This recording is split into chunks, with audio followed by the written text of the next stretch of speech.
fight to win. You push us back, then belt on close. We're all the same till our statues fall. And we lose it all, and we won't back down till we lose it all. And the bells don't close.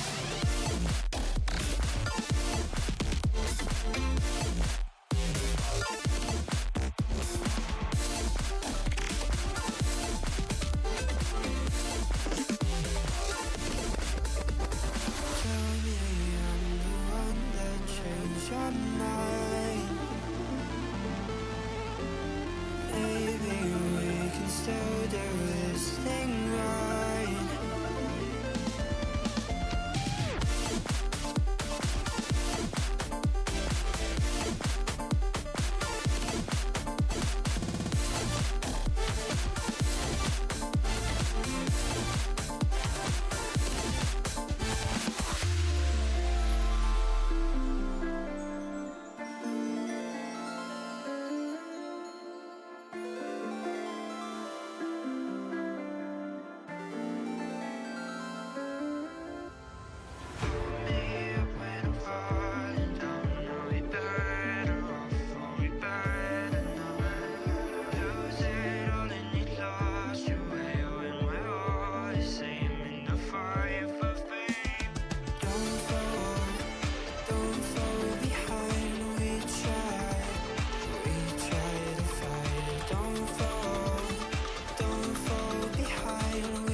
PHL Season 2 is upon us, and with it comes a brand new format designed to be in step with the format of the official DreamHack Major. In this format, Cash Out and Final Round will both be used throughout the entire season, with the most important matches being reserved for 3v3 Final Round in true finals fashion. The regular season plays out over 3 weeks, with playdays on both Wednesdays and Saturday, but this time around, the days go hand in hand.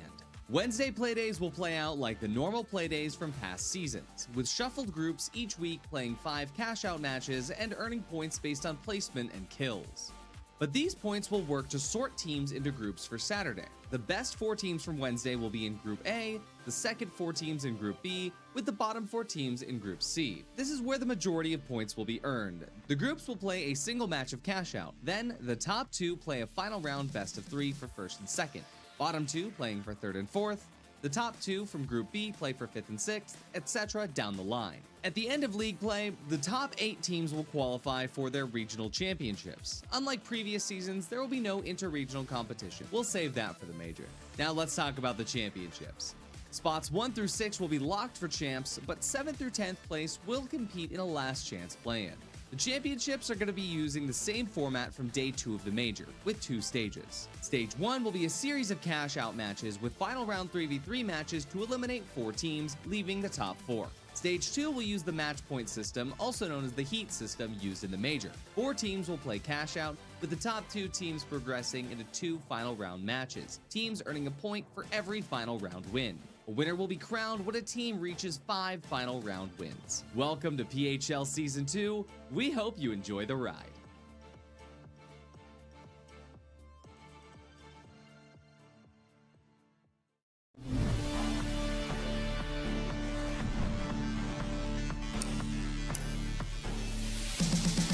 That's 2 from graduating. He's done it! He's finding success in the middle of this furball. Absolute calamity from this. The winch is going to stall it, and he's done it! He's done it! Unbelievable from OG. Carries the team.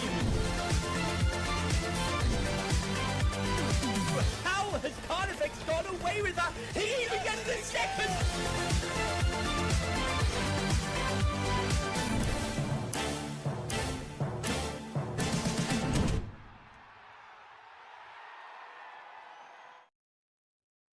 Hello, everybody, and welcome to PHL. It's NA Playday number 6. My name is Artie. I'm joined here by Randomize. It's good to see you, Randomize. Yeah, it's good to see you too in all your cat glory, of course. Love it.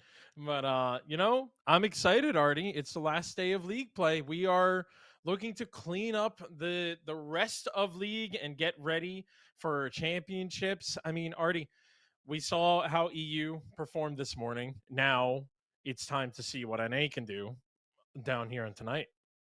Absolutely. We've seen how EU has been shaken out all week, and we're looking to get a little bit more of a regularized performance here from NA, especially given the fact that today is the day to just solidify things, lock in the scores that you earned on Wednesday, make sure that you can stay up in your points. Now, the vast majority of the teams here won't really be changing position on the leaderboard, no matter what happens tonight. Most of these teams are going to be playing for seeding, and granted, you do still want to finish as close to the top as possible, so every team should still be putting in 100% in order to make that happen.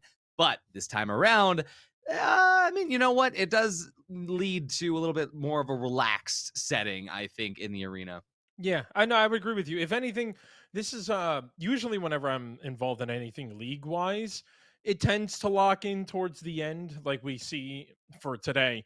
But this is more of like that glorified scrims. This is when you can really start to test out some of those gameplays and those calls that maybe you don't normally do in normal match. So I would say this is either the moment of truth where some strategies you want to test come out to play, or do you just hide it all, kind of play, like it's a professional setting, so you play at your professional best, but don't show all of your trap cards just yet. 100%. I mean, we're definitely going to be seeing teams play a little bit more careful and calculated in cash out. But then when it comes to the 3v3s, that's when teams are just going to be saying, hey, I want to just go against this team, try some anti-strats, try to see what's going to happen. I know that we're going to still see a couple of goo guns in there today, but at the end of the day, could be anything here on the table. We're going to start with Group A, and this is where we get to see Fire Strays, Space Station Gaming, Nightmare, and Diminish. Ooh! All in one cash out. And now, I mean, I don't want to just say it out loud, but go back to the Grand Major closed qualifiers and remember Fire Stray, Space Station Gaming, and Nightmare. That was one hell of a series, and this is like the best rematch ever. Yeah. and we're throwing in diminished for the the spices, the ones you put in the last moment of a 5-star meal. So I mean, it was havoc when the three of these teams played each other back then. I would expect it to be just the same going into this match for sure. All these players have really worked hard, I would say, this week and earned their position in this Group A. I mean, this is the most important group. Even though, again, we're playing more for seeding, this is going to be huge because you can pretty much determine who you are going to play later on. So we're going to be getting in to our first match on our first map of Sis Horizon. Oh, I love this game here. Sis Horizon here for the Group A game, starting us off already locking in with Fire Strays. We've got Slothy on the BFR Titan. This has been the staple throughout the entire season here, but look at this. Space Station Gaming already taking a top-down approach there from the ultimate height on this building.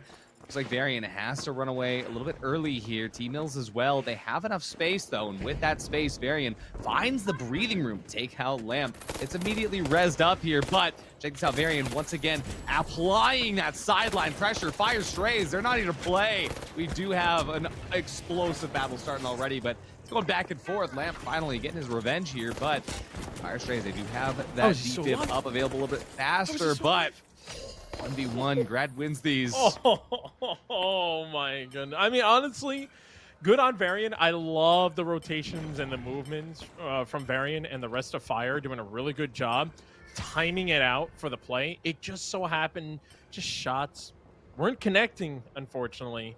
So Space Station Game was able to run away with that one, while over on the other side, Nightmare and Diminished. Looks like Diminished are the ones that are going to be able to grab onto the box and put that one in. and they're going to be starting this one relatively early. So on the other side for Fire and Space Station Gaming, whether or not they want to double this up or how they want to handle it, it's going to come down to this right here. Surprise! Opener there here. Nice set in from Nightmare. Definitely a Nightmare approach, but you do have easy heals coming through here. It looks like Space Station isn't pressuring them downstairs. They don't need to. They've got this top level, but once again, though, we do have Space Station Gaming just possibly playing the waiting game, and for Nightmare, that's a little bit too scary. They're going to dive out, but Fire Strays, they're here to play. Varian getting his revenge. Varian's been on fire since the very beginning of this. On fire, yeah. Strays. Look at 3 minutes into the game, but Varian already making an impact, showing up, showing off. Last remaining players, Space Station Gaming, going to be hiding inside the stairwell. Walgrad comes back. Oh, we're going to jump back over to Diminish versus Nightmare. Diminish has been somewhat uncontested throughout this, but now that Nightmare is making their approach, question is, where will this first setting come from? Belize doesn't even have, yeah, it's a little bit boring over there. Check this out though, Space Station Fire is just down at T-Mills now. Yeah, literally we switch over and T-Mills is now playing for his life. It is a medium though, so he'll probably be able to get some sort of a quick res up. But T-Mills looking like he's going to be backing off from this one. He's not really going to be doing much. Yeah, he's going to be playing that one safe.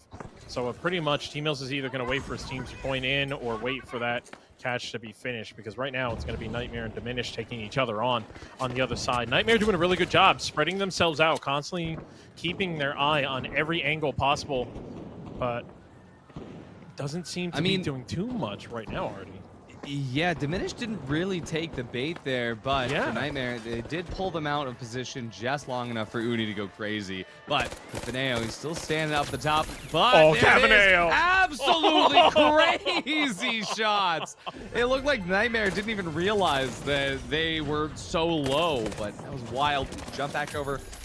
Fire Stray still going nuts here. Varian, an absolute demon today. But even if they win this fight, there might not be enough time unless they get on it now. T-Mills, he's on it. Grad coming up the top. Varian has no idea he's right up next to him, but the steal will be stuck through. Slothy gets the final shot on a Grad, and Fire Strays, they played the long game and actually allowed them to take it in the end. Here we are. It's going to be Fire Strays and Team Diminish getting our first cash outs of the day. Yeah, great plays coming in, especially, I want to say, Fire Strays, they get that one because Varian is playing out of his mind already. We just started, and Varian is looking like he's been playing in the pro leagues for years at this point, because that's just how clean and crisp is moving. While on the other side, Diminish just played the long game. They really did a good job constantly being able to make sure that there was a player in position to clean up anything that anyone else did. And as I say that, Uni shuts me up and says, nope, Diminish is going down. Yeah, I mean, Cavado was just like, please, please, please, please, please, please. Nobody would see him. And then Nightmare just walks in and, oh, hey, yeah, there he is. Got him. They are going to be able to get that res with a very clean winch there. Belize pulling him in. But, yeah, Space Station Gaming also going to be making a guest appearance. Nice little cameo here, and Cafaneo comes back online here from Team Diminish. But these teams all fighting over a doubled cash out D, as it's about to get very explosive on campus. Team Diminish, they're waiting to look for their way in, but Nightmare, they're sitting pretty for now. They have to play this as late as possible. So as of now, trying to kite everybody into the same room so that they can all fight each other and Nightmare can watch. I really do love this play. Being the second set of vaults to go in for that double cash out, it's going to be really good for Nightmare to get themselves back into this game and really even put Space Station Gaming in an awkward position. But doesn't matter. Normalize is doing a good job being able to put some shots down, weakening up the opponents, hoping that maybe someone else from around the corner will be able to clean them up. It doesn't matter to them at this point whether or not they get all the kills or not. Varian again doing such a good job. He's just one bar. He gets him anyway. Good plays by Varian, the light player, just flying around, not worried at all. Can take on players even in a weak position. But we got something going on, Artie. And here it is, Nightmare. They're finally getting involved. Seems like they were done sitting in the chair in the hotel room. Now they're getting involved in this fight right now. Looking like Space Station Fire Strays. They have dove off of their respective fights here, and Nightmare is unfortunately taking the brunt of that. Grad gets caught out while he was trying to find an angle. It does seem that Nightmare is taking both sides of this. Here, Slothy finishes off Uni, but Slothy, he's just out here hunting lights. Doesn't matter what color they are. Grad goes down here as well. Now, for Nightmare, they do manage to get Uni back up, but Nightmare still has to understand that they need to not be taking these fights aggressively, and that's why they're backing off right now. We do have Lasagna absolutely caught out here as the entirety of Diminish comes back from their respawn. Somehow, Lasagna survives for a little bit longer, long enough to at least get Fire Strays involved. Space Station Gaming not going to be able to get back in time. Well, looks like it's all going perfectly for Nightmare. Yeah, it's working out really well. They were able to pretty much kite anyone that got close to the cache and force them a little bit farther away, just enough to keep control of the grounds and how everyone was rotating. Nicely done by them. But I gotta say, Artie, there was a couple different times that players were in awkward positions, and they need to control that trigger figure. They just pull right away, whether they get the shot or not, and they give away their position. Now, of course, someone could have swung around, maybe saw them, but especially when you're in a weird position. We saw one light player jump up in front of 3 people, pulled the trigger when he probably could have just gone away. We saw I forgot who it was one of the medium players looking at pretty much all of Diminish, didn't have to pull the trigger and did anyway.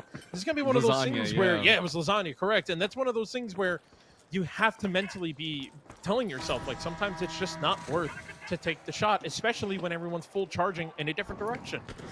Exactly. Just absolutely try to be as passive as possible. Space Station Gaming, they actually might have that happen here. They've started Cash Out B incredibly quickly, and over on Workspace, it seems like Diminish has decided to take that aggression towards them. Now, I love that Cafaneo's playing with the Vanishing Bomb here. They will have an opportunity to use it.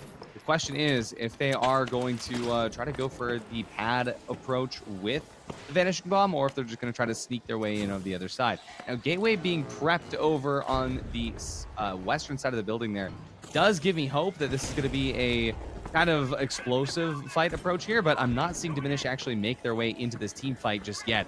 They're still trying to guess where Space Station is coming from, which I guess works well because Fire Strays, off the back of this, T-Mills just gets involved, and this is the best case scenario for Team Diminish. Yeah, no, this is working out well for them. They're doing such a good job playing that slow game, really allowing anything to happen. As you see, Belize takes out Slothy. And again, even though Nightmare is there trying to touch that one, it's still...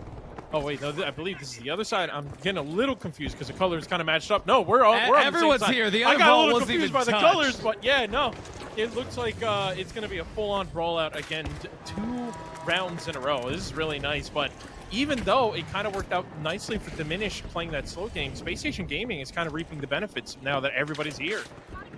Yeah, I mean, this is pretty good for Space Station. They're just in the exact same spot that Nightmare was in. But for now, Space Station, they're having a lot harder of a time keeping that spacing, keeping that control, just given the nature of Workspace as a POI. Normalize is going to be able to come back there with that coin, thankfully. But even with that, we do see Lamp and Grad struggling to play in a defensive spot here. Diminish going for the seal, and only Space Station is going to get involved to stop them. Nobody else will stop them here, and that's why we do see Diminish come away with that. That's going to be Nightmare and Diminish following up with that first and second place position to be Fire Strays and Space Station Gaming in the 3rd and 4th. That will set up our next set of 3v3 final rounds here, but wild to see Diminish just go over the seal, and kind of opposite of what you get when you're in these like wild 3rd, 4th party situations. It was really just, well, Space Station, you're on your own. We're going to let those red guys have that.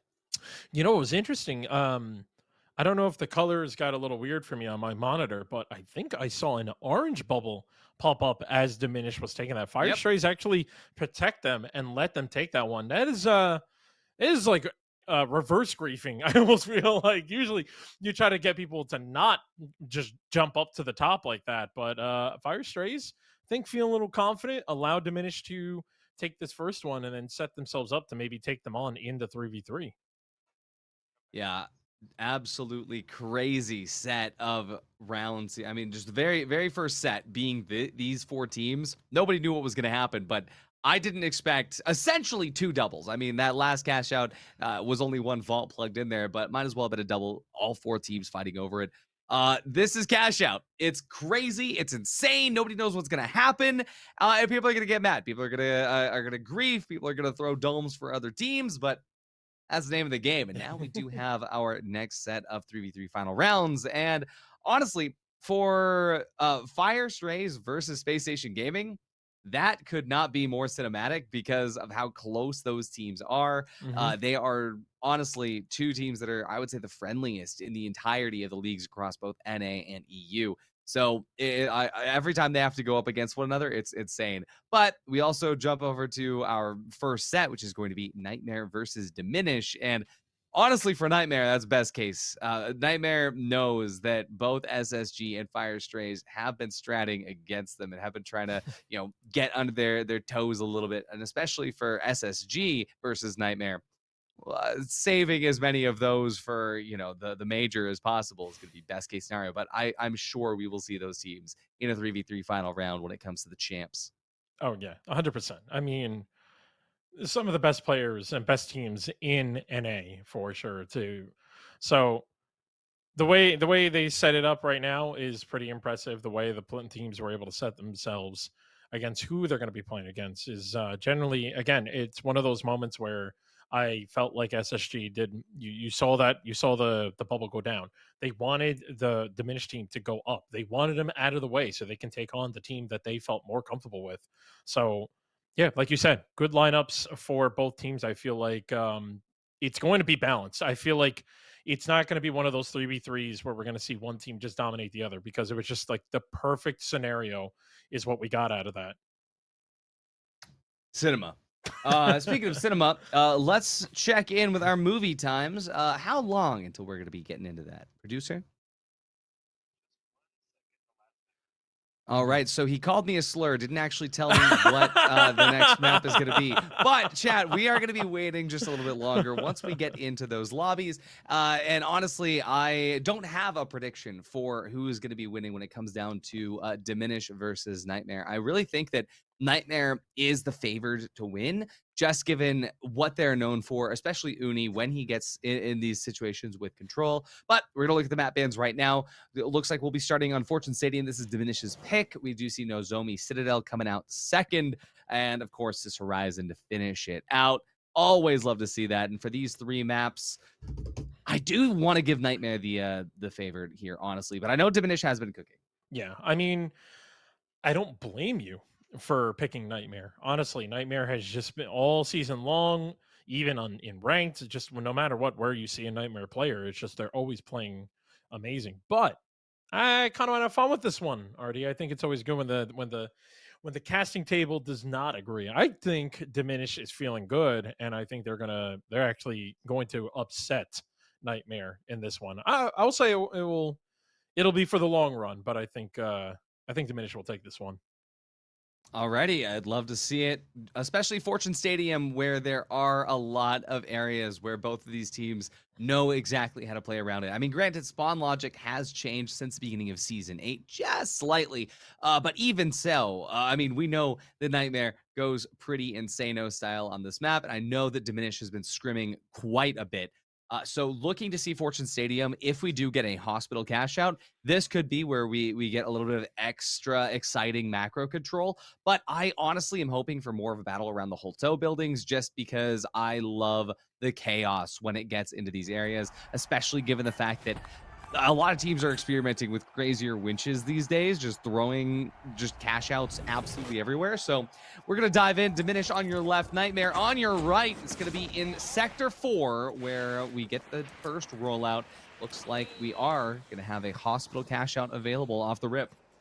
Yeah, I mean, it's definitely going to be a Diminish that's going to go for the touch first, or at least kind of camp out number one, see their timing of when they want to touch this one. Yeah, they are looking to camp this one out and start the touch so that even if they do lose this fight, it will set them up to be able to play off spawn and still be able to put enough pressure on Nightmare.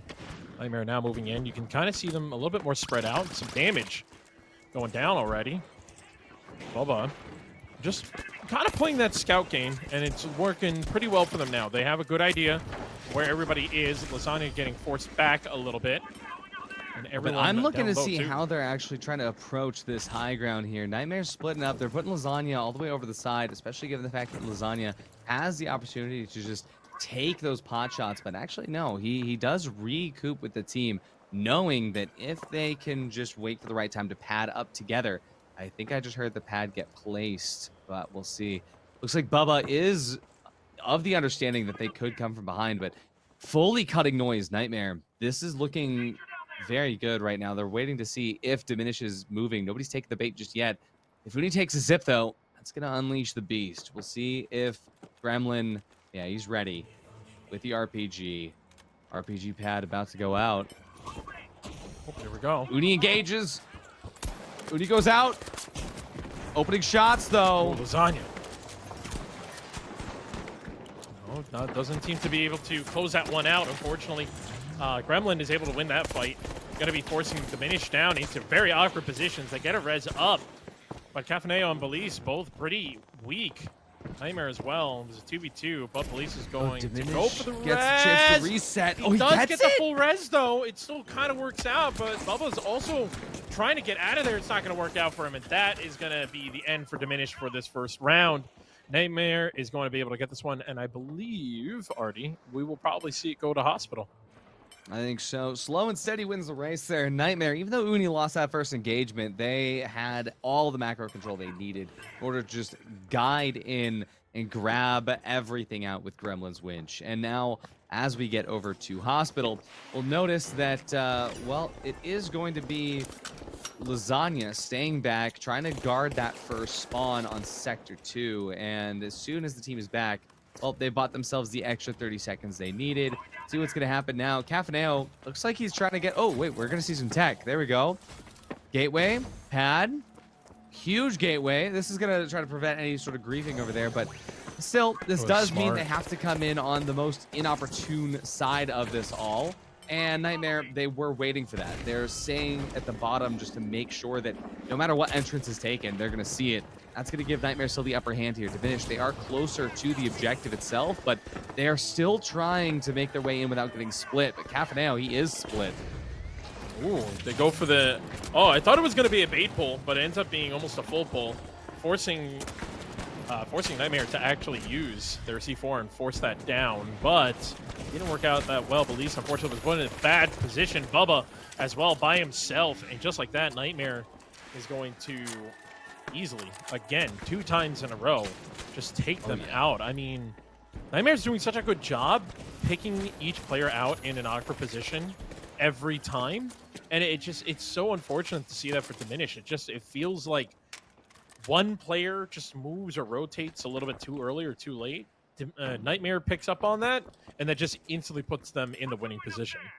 100%. I mean, we know Uni wins those 1v1s, but down there, it really came down to everything that they were doing is just a little bit better pace than Diminish. We see them set up in the exact same way again. We're splitting down towards the bottom. Diminish going to be coming up in the exact same area. Vanish Bomb this time up to the top, but even then, they know that now they're split. They're playing sandwich on top of the objective. Drop is still available. Belize rides it all the way down, but Gremlin has the winch available. Winch is going to trade through, but Belize falls out first. Cafaneo second. Even though Bubba finds one, this is not a winnable fight. Even if they win the team fight, cash out's already said and done. Bubba goes out, and Cafaneo just rezzed, RPG'd away. That's Nightmare giving him the absolute special. Don't worry, Diminish, you're already in the hospital. I mean, Gremlin just pretty much took out Belize, and then comes up here, looks to clean one up, and then turns around. Oh, you spawned? Goodbye.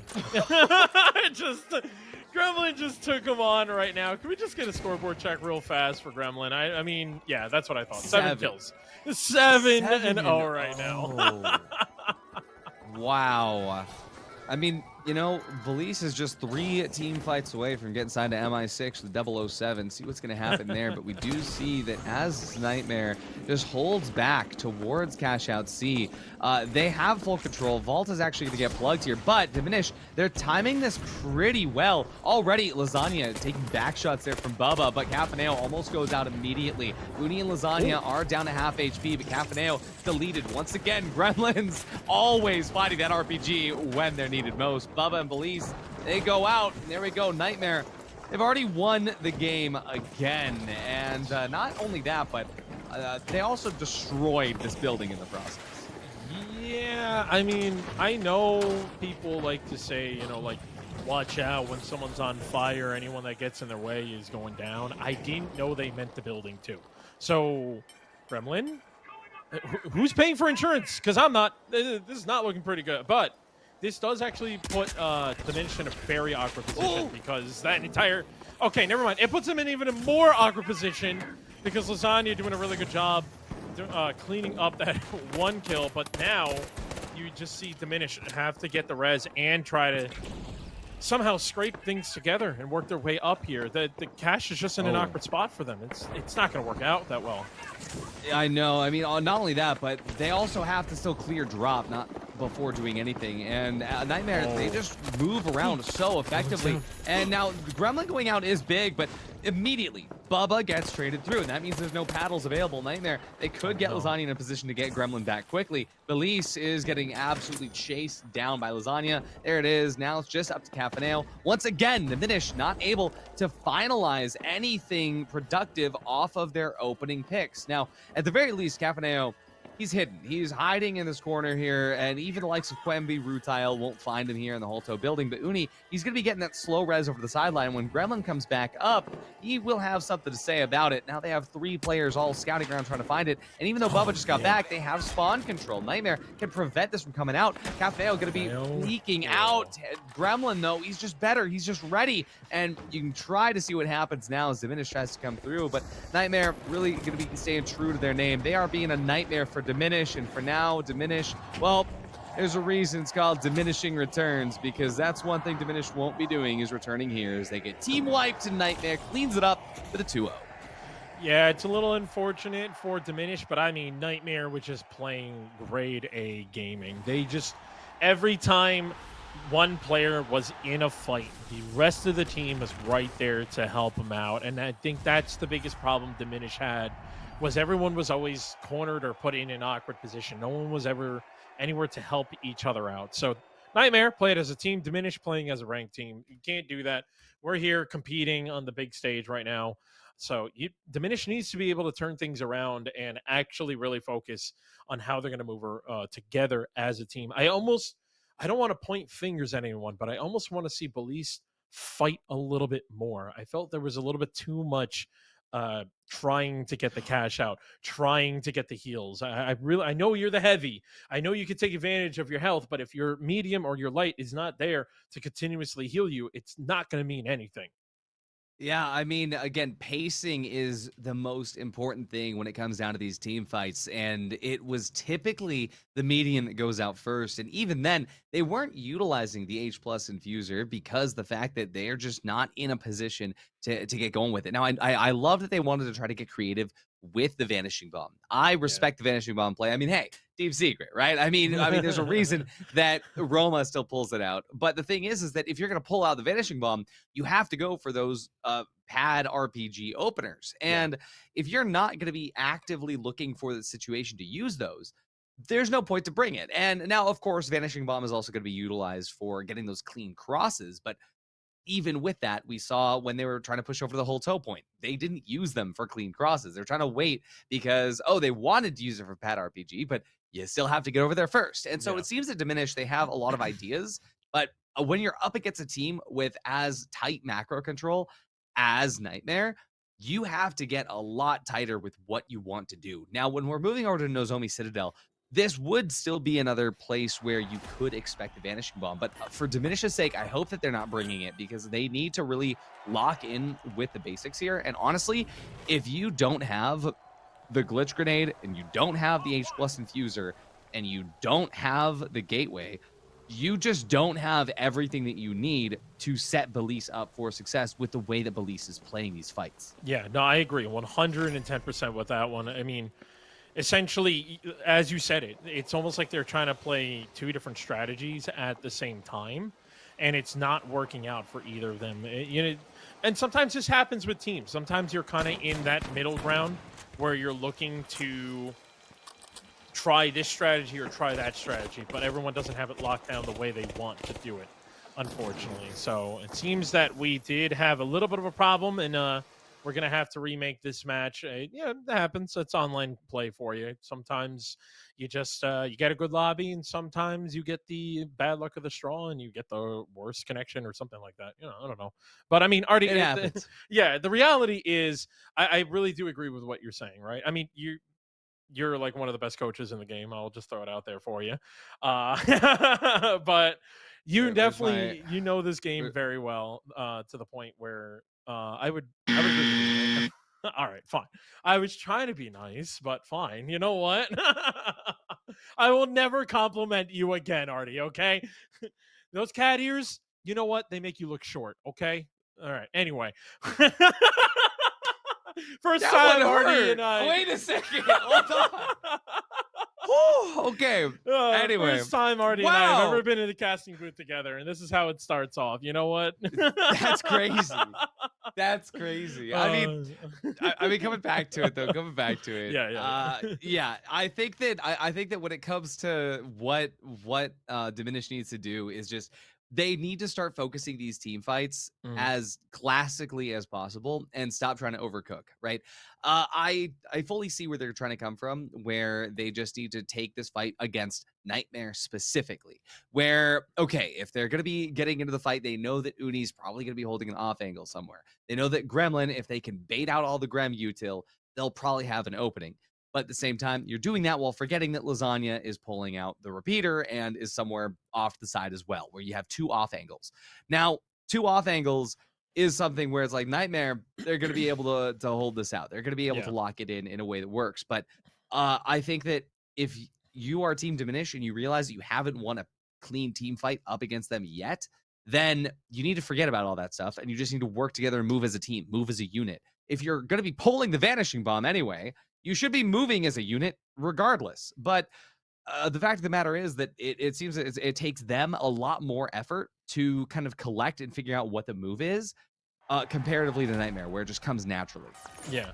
I mean, and that's the problem, right? When you start to do these a little bit more advanced strats, you have to know how to do it fast, and it usually correlates with multiple people, kind of like the good old, goo grenade jump pad, just that too, right? Your medium can do them by themselves, but if someone can put a goo down and get the jump pad quickly, and now the entire team moves together faster, it's going to put you in a better position, before the other team. Speaking of being in a better position, Diminish is up high and able to take on Nightmare, looking down at them, not scared as they're going to look to fight this one out. Oh, Bubba jumps into the fire.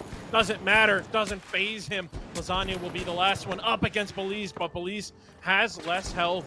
Oh, hunting for his prey. Lasagna finds him, takes out Belize. So all of that in one man stands, and that is Nightmare. But I don't even think the vault was touched yet. No, it wasn't. Once again, this is Diminish kind of playing against their own cards, where they started off with the opener, right? They had the opening pick, they had the opportunity, but Nightmare, they have a backup plan for that. They have a strategy. And at first, I thought Diminish was playing that verticality really well, but once they allowed Lasagna to reset like that, it just kind of all starts to fall away.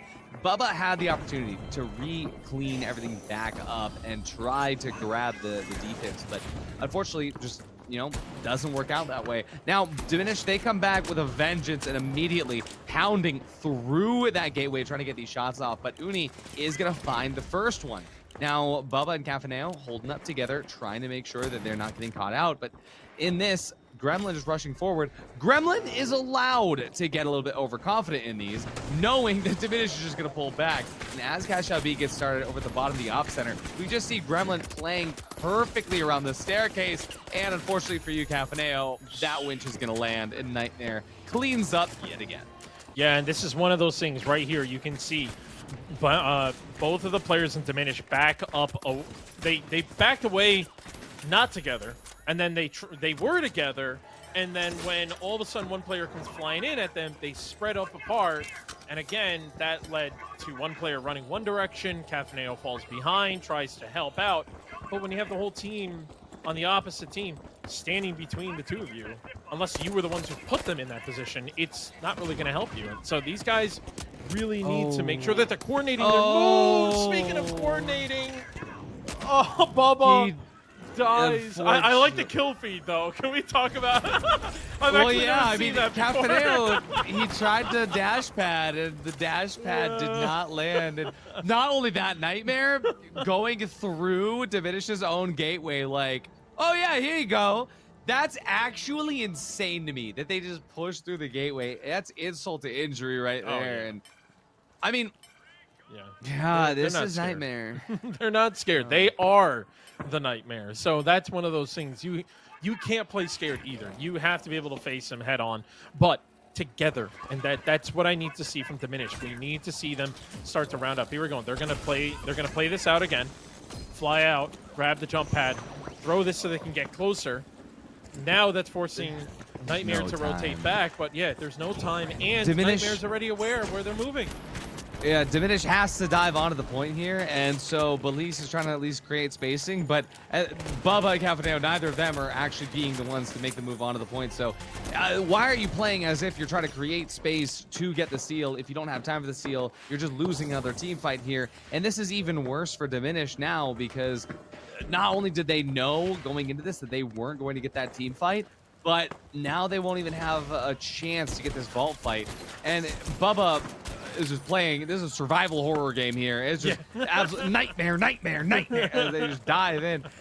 Finally, you get Vault 2 getting tapped in, but this is going to be over before it even started. And to be honest, I thought there was going to be a lot more presence from Diminish coming into this, but I don't think there's been a single team fight that Nightmare has lost. You would be correct. I mean, that's honestly something. The way Diminish played in the cash out, they were playing very well. I felt like there was a couple times where they made silly mistakes, but they still played relatively well coordinated, especially with the amount of, I mean, we had a double plug and then a single plug that felt like a double plug. They were still able to move around together as a team, but for some reason, with only one team in their way, they're becoming scattered, and it's not something I would expect out of these players. These guys know who they're going against, so they should be, it's like you were saying earlier, right? They create a strategy for Nightmare, but the problem is the strategy itself is not working. So go back to the basics. It's always something I tell everyone. Go back to the basics. Stop trying to do all these things. They are doing that right now. So they've cleared the drop, and they're moving upwards right now. I like this gateway, but at the same time, there's Uni finding that off angle, and immediately they're cut off. Bubba has been cut off here, but it's not over yet. Belize does have a good angle on a Gremlin. Lasagna chases. Lasagna almost survives, but he's going to get taken away. Belize doing crazy work right now. This is the first time they've had an actually good opening. Now, there's no drop on this. They're going to go for the steal rather than trying to find Uni and Gremlin. They know that they're going to try to get Lasagna's trophy res back up. At the same time, Diminish, as they come in control of this cash out for the very first time, they know that Nightmare is still cooking. And when Nightmare is able to come back through with every single piece of their puzzle off of that cooldown, we're going to start to see some cookage coming to fruition. Uni popping off real quick off the top. Belize half HP. The steal going to be proccing a little bit of movement off of Diminish, but wait, Diminish isn't even moving over. Nightmare just flips it completely for free? I mean, what? When you have Uni, the way he's moving, he's doing such a good job poking over and over again, constantly making the players look left and right, and it just confused them. But now the team is looking a little bit better. Unfortunately, they get boost-stalled, and I think they might have enough time. Never mind. Oh, Dooney with a his double! Hand on it. Dooney gets a double, and he's struggling. He can't get out of there. He doesn't even know how to get the angle. Uni just mind-gamed Diminish at the end there. A very quick 2-0 there. And I mean, Uni even pulling out the Vanishing Bomb at the end. A little bit of taste of Diminish's own medicine, and Nightmare making it work out. Absolutely incredible stuff. That's a Nightmare drip going at it, and straight up just domination in the battlefield. Now, it wasn't perfectly clean, but even then, it wasn't a wipe on Nightmare at the end. Nightmare just reset, took control, and Uni said, yep, they're all up at the top. You see the communication coming through in the way that they're moving as a team, and once that steal comes out, they know that Diminish is going to be just trying to go back in, trying to panic button back towards the cash out. And Nightmare played into that. I mean, for a moment, it did look like they were going to lose it. I mean, Belize had the perfect winch onto Gremlin to keep that seal moving forward, but they didn't anticipate that they also had to deal with Lasagna coming in for a well-timed goose stall exactly when it was needed. And of course, as it always ends up happening, Uni from the top ropes with the 9-3R, stopping a steal, because if Uni's still alive, why are you trying to steal? We saw that before with the Fire Strays in the close qualifiers. We saw that now. I mean, straight up, if this is going to keep happening, teams need to learn that Uni's up there. If Yeah. Cash Out's down here, Uni's still Yep. alive, he's up there every time. Yeah. No, I mean, you're right. And that was actually one of the big things I was a little worried about was when they were going for that steal. Both other players just kind of like ran in and tried to position themselves to go for more like a heel style, the body blocking heel style defense. But again, when you like you said, Uni is always above, and majority of the time, any light player that's still alive will be playing from above. That's how they do it, and that's one of the big problems is when you're not doing things like goo grenading the hole above your head or something, whatever you can do to protect, goose stalls and people shooting down on you. Yeah, you're not going to be playing that much defense. A shield bubble can only do so much, and especially when lights again also have another counter, which is the glitch grenade. So you got to get And somebody no out glitch there. grenades in that lobby. No, No glitch no, there grenades in that wasn't. lobby whatsoever. And Mhm. I mean, for Nightmare, that would work out perfect because every single time they know they can have a clean bubble, they are going to be able to play around that bubble a lot safer. I mean, it tends to happen where if you know that the other team isn't running glitch, that you're actually going to save your bubble for a little bit later in the fight than usual. And it seemed like that was another one of those things where it looked like Diminish wasn't necessarily anticipating. They knew that the bubble was going to come out. It's always going to come out, of course. But because that timing is just a little bit different, it's because Nightmare just has the opportunity to have this amount of practice together as a team to know these kinds of things at the macro level. When you get to start nerding out over those things, I mean, those details end up really being the devil is in the details. A little bit of a downfall, but we are going to be looking through the next few games. Don't forget that there is still a lot more teams that we haven't seen today. So without further ado, congratulations on Nightmare for picking up that very first quick, clean 2-0. But we have a lot more finals action cover for you. So don't go anywhere, chat. We're coming at you right after this break.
Welcome back, folks. It is PHL. It is Playday number 6 for North America.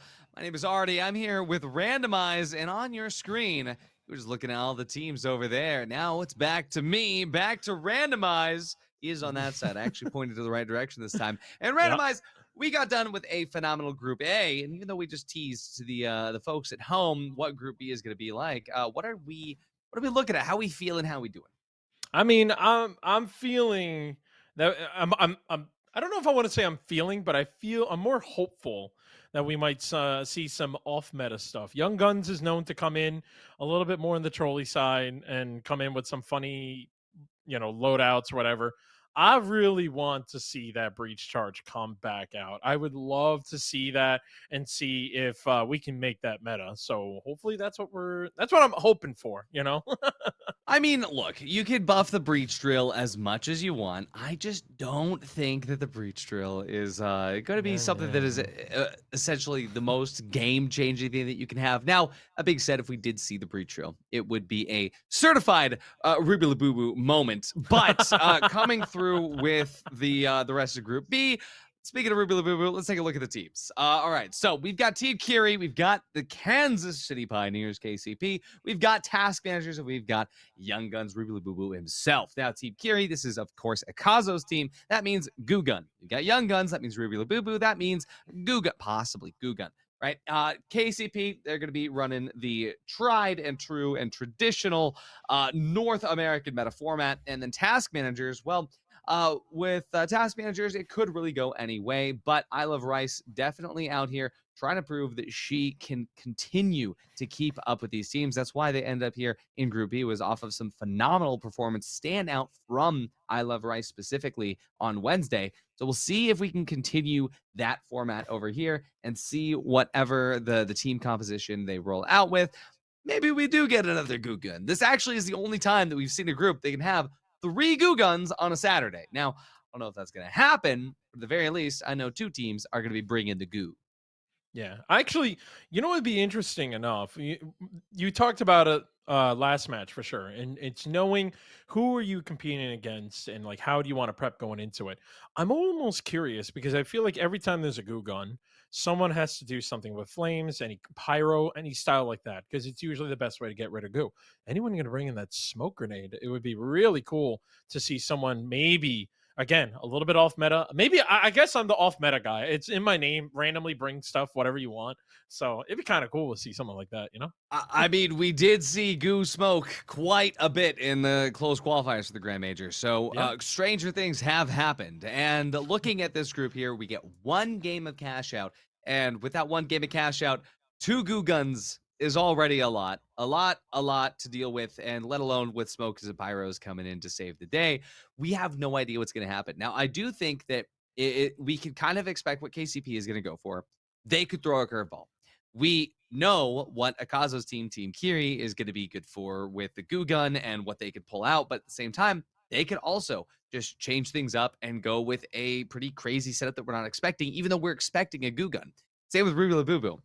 We've seen Ruby Boo Boo pull out the Charge and Slam KS23 before. We've seen Ruby Boo Boo pull out the Goo Gun before. And at the same time, we have no idea what task managers have in store for us, because with task managers, genuinely, they can surprise us here. We could see task managers run away with the maximum amount of points here in Group B if they play their cards right.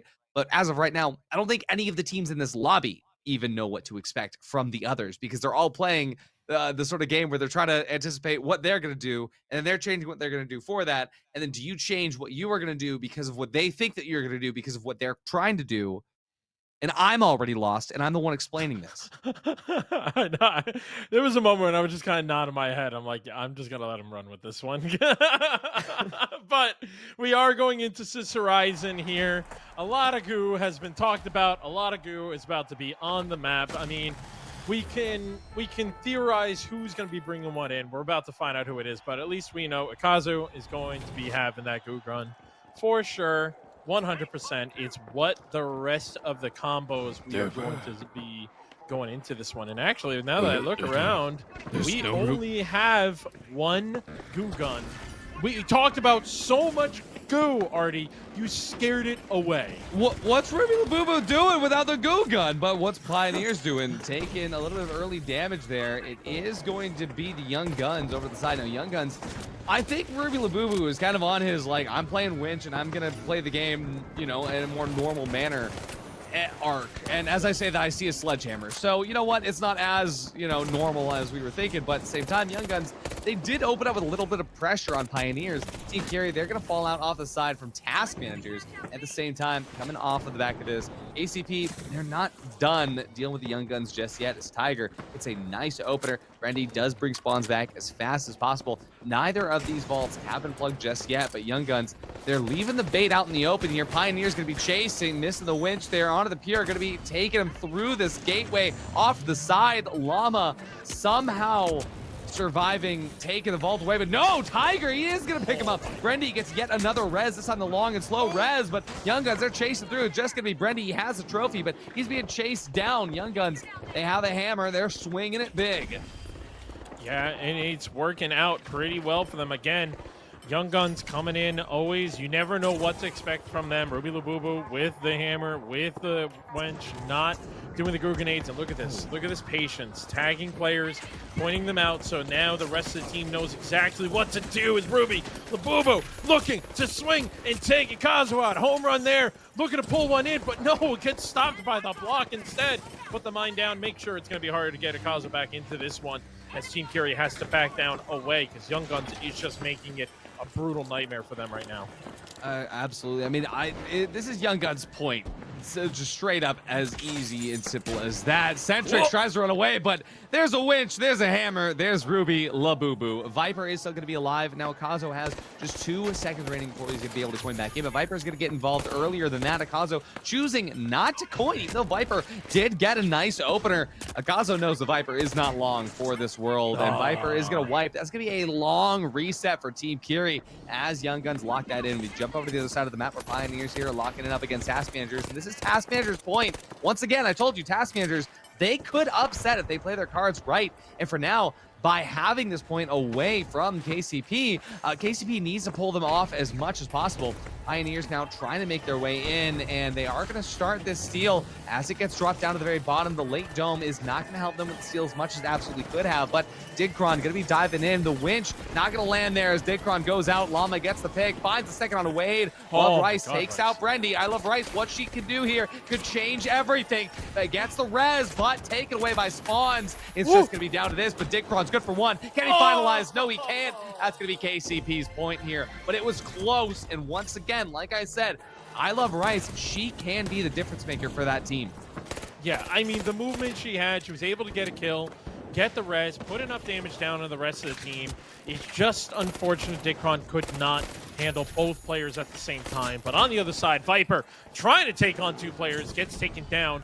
Centrix is going to go, I thought was going to go for, yeah, there it is, going for the full res, but unfortunately has one of the players coming up right behind them. The goo gun is, or excuse me, the goo grenade was enough to force the players out, but it's going to be a really rough match now, as now we can see Team Curie backing out, the rest of Young Guns back up and ready to fight, and it looks like 2 of them, 2 for 1. Ruby Labubu swings back and forth. Wasn't both of Ruby Labubu's kills. Unfortunately, Tiger stole one of them, but still looks pretty good. Absolutely. All right, Task Managers, we got Wade actually on the LH1. I'm only just noticing. But honestly, this is a good setup here for Task Managers. Even though they lost their box up against Pioneers, it was close. We are going to be seeing I Love Rice here getting a very good entry as Spawns goes out. Llama still half HP. Heal will not get reset up until the very end there, so half HP finally. Brendy and Llama both taking a bunch of damage. Brendy finally takes out I Love Rice. Oh, wait, though, still up. Couple LH1 shots could be the difference maker. Oh, takes out Brendy, but Spawns actually coins in. I thought he actually got the res for a second, but no, luckily before the end there, res is going to come to fruition there from Wade, and Pioneers, they get wiped out. Now, that is going to be Task Managers coming to control this box yet again. That's a crazy start to this. We're going to see Team Curie versus Young Guns coming through, and well, Akazo, he's doing his thing. Onto the Pure, gets taken away. The Young Guns are just down to Ruby Labubu, and while he's swinging out, Centrix goes down, but this is still gonna be a big moment for Team Kiri if they can get the win, but Viper coins back in randomized. Yeah, he does point back in.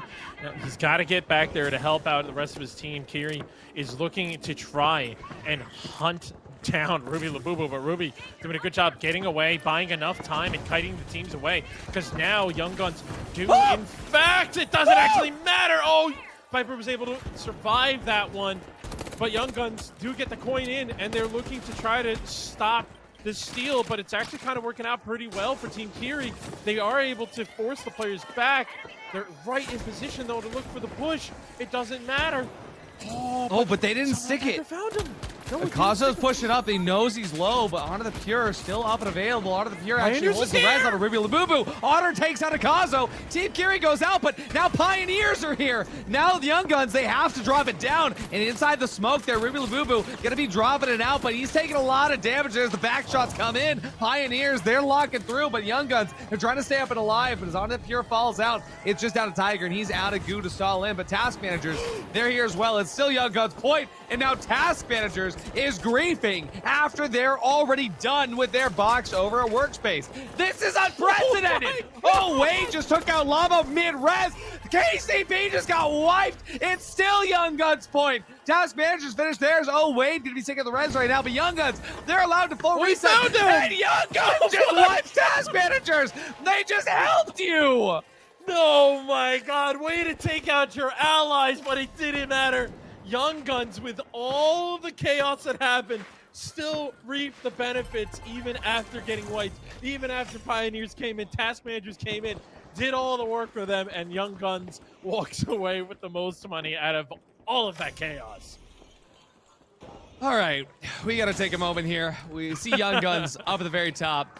We see Pioneers in third place, just behind Task Managers. Team Kiri locking in that bottom sub 4K. Now, we do see that at this moment in time, Young Guns, they're set. They're chilling. Set in stone is their entry into the top two of the group. But we see Task Managers, they're still doing what they can to scrape together the pieces and make sure second place could work. Team Kiri, they're going to plug, and that plug is going to be very, very valuable here because the fact they get that extra money, they are going to solidify themselves in a competitive position even if they get wiped here. Every team now has to fight for this, but there is still another box in play that could upset the motions just a little bit. See if that gets split over the sidelines. Now for Team Task Managers, that would be ideal, but they're out here fighting Ruby Labubu over that vault, and Young Guns, they don't want that to happen, but Honor the Pure be the only one. We jump back over, look at campus here, not up the top right. Look to see Pioneers hold up in position to try and take out Team Kiri, but Team Kiri, they're just kiting off the point randomized. Yeah, no, they're doing a really good job. They're backing off. They know that Pioneers have to go for this steal. And Pioneers definitely want to do this. They want to try to lock themselves into more points to get better seeding going into the championships. But nicely done by Team Kiri. Currently just, again, backing off, poking and prodding their way through, making sure that constantly Pioneers cannot get anyone on the hands of the cash out. But just as I say that, so much damage goes down onto Centrix, and the chase comes in. Spawns is looking for it. Misses the last shot. Somehow Centrix is still alive. No, gets chased down by Spawns, and now Ikazo is in an awkward position. He gets taken down as all the players are there. It's just going to be down to Viper to try to do some work, and Young Guns come in to help him out. But during this whole fight, though, between Team Kiri and Pioneers, neither of them noticed the Task Managers plugged on the other side of the map. Young Guns does not care about that. Young Guns is solidified no matter what happens right now, and all of these teams that are fighting over this 18K, they have to guarantee that they get this and then move over to fight Task Managers. And for now, Pioneers, yeah, they're going to get this steal. They're going to try to take this away from Team Kiri, but Team Kiri, they're still buying their time over here. No matter what happens, Task Managers, if they get away with this point, they are going to be set up in that next spot. So right now, this is just fighting for nothing. And Team Kiri and Pioneers, they're both still locked in on this because it's still better than losing the point. Pioneers are going for the flip, and at this time, Team Kiri, they're still trying to drop it. We have a grab cube that comes into the play. There's no time left for that steal. That's going to be Team Kiri. But now, with 18 seconds on the clock, no team can get over there fast enough. It looks like Viper was the only person that knew to get over to that sidelines, but Task Managers, they've dropped it. They've debatted it onto a jump pad. Viper holding the steal. He gets stopped off of it. Now there's no chance. The Task Managers, they're going to be locked in up the very top. Pioneers in fourth place as Young Guns and Task Managers take the top two spots. We talk about the fact that the two teams that are not signed by an organization were the two teams to walk out on the top there, while Team Kiri Pioneers just they were getting controlled by the other teams the entire time. It was insane to watch how much every time anyone was doing anything, it felt like task managers and young guns just controlled the entire game. Wade coming out with 7 kills, tying spawns with the amount of 7 kills. But again, it doesn't matter. You can get as many kills as you want, but if you're not the one getting the cash out, you're going to find yourself on the bottom. Absolute cash out moment here. Going to be very much looking forward to seeing the task managers versus young guns final round format. Want to say a big shout out, by the way, to everybody who's been supporting over on Twitch. Earlier, I did not say thank you after we had a huge raid from Splash. Also, the gifted subs here from Dreadalicious. Also, of course, going to be Broxton here giving a sub here himself. Broxton also via PR Chief Officer, one of the biggest sponsors, the biggest benefactor of the entirety of PHL. We are very thankful for that support. We're thankful for all the support over on Twitch. But honestly, the craziest stuff here is just unfolding before our eyes. What a wild Group B cash out. And I've been taking notes a little bit to try to figure out all the craziness that's been going on. Meanwhile, all the love has been going on Twitch. We were watching that. I tried to take notes of the crazy stuff, okay? Break this down with me, chat. There's a play along session. Let me know if I missed anything. Nullifier, Vanish Bomb, Pyro Mines, Smokes, DMAT, Goo Gun, not even that crazy considering everything else, Grav Cube, APS turret, heavy running goo grenades. What else? I mean, there were so many crazy gadgets and off-meta picks, let alone the fact that we have a team that's running LH1 and FCAR at the same time, let alone the fact that we're running the Akimbo dual Deagles on Cis Horizon. There's a lot. There's a lot. Yeah, I mean, even the sledgehammer on Cis Horizon. I mean, some people say like it's still a decent map for it. I don't agree. I think Cis Horizon is a terrible map for sledgehammer. That's how I've always felt about it, and it still worked. I don't know what to expect anymore. And this is why I love the finals. You can go in with anything at this point. You can run in with a dagger and still make it look good. Absolutely.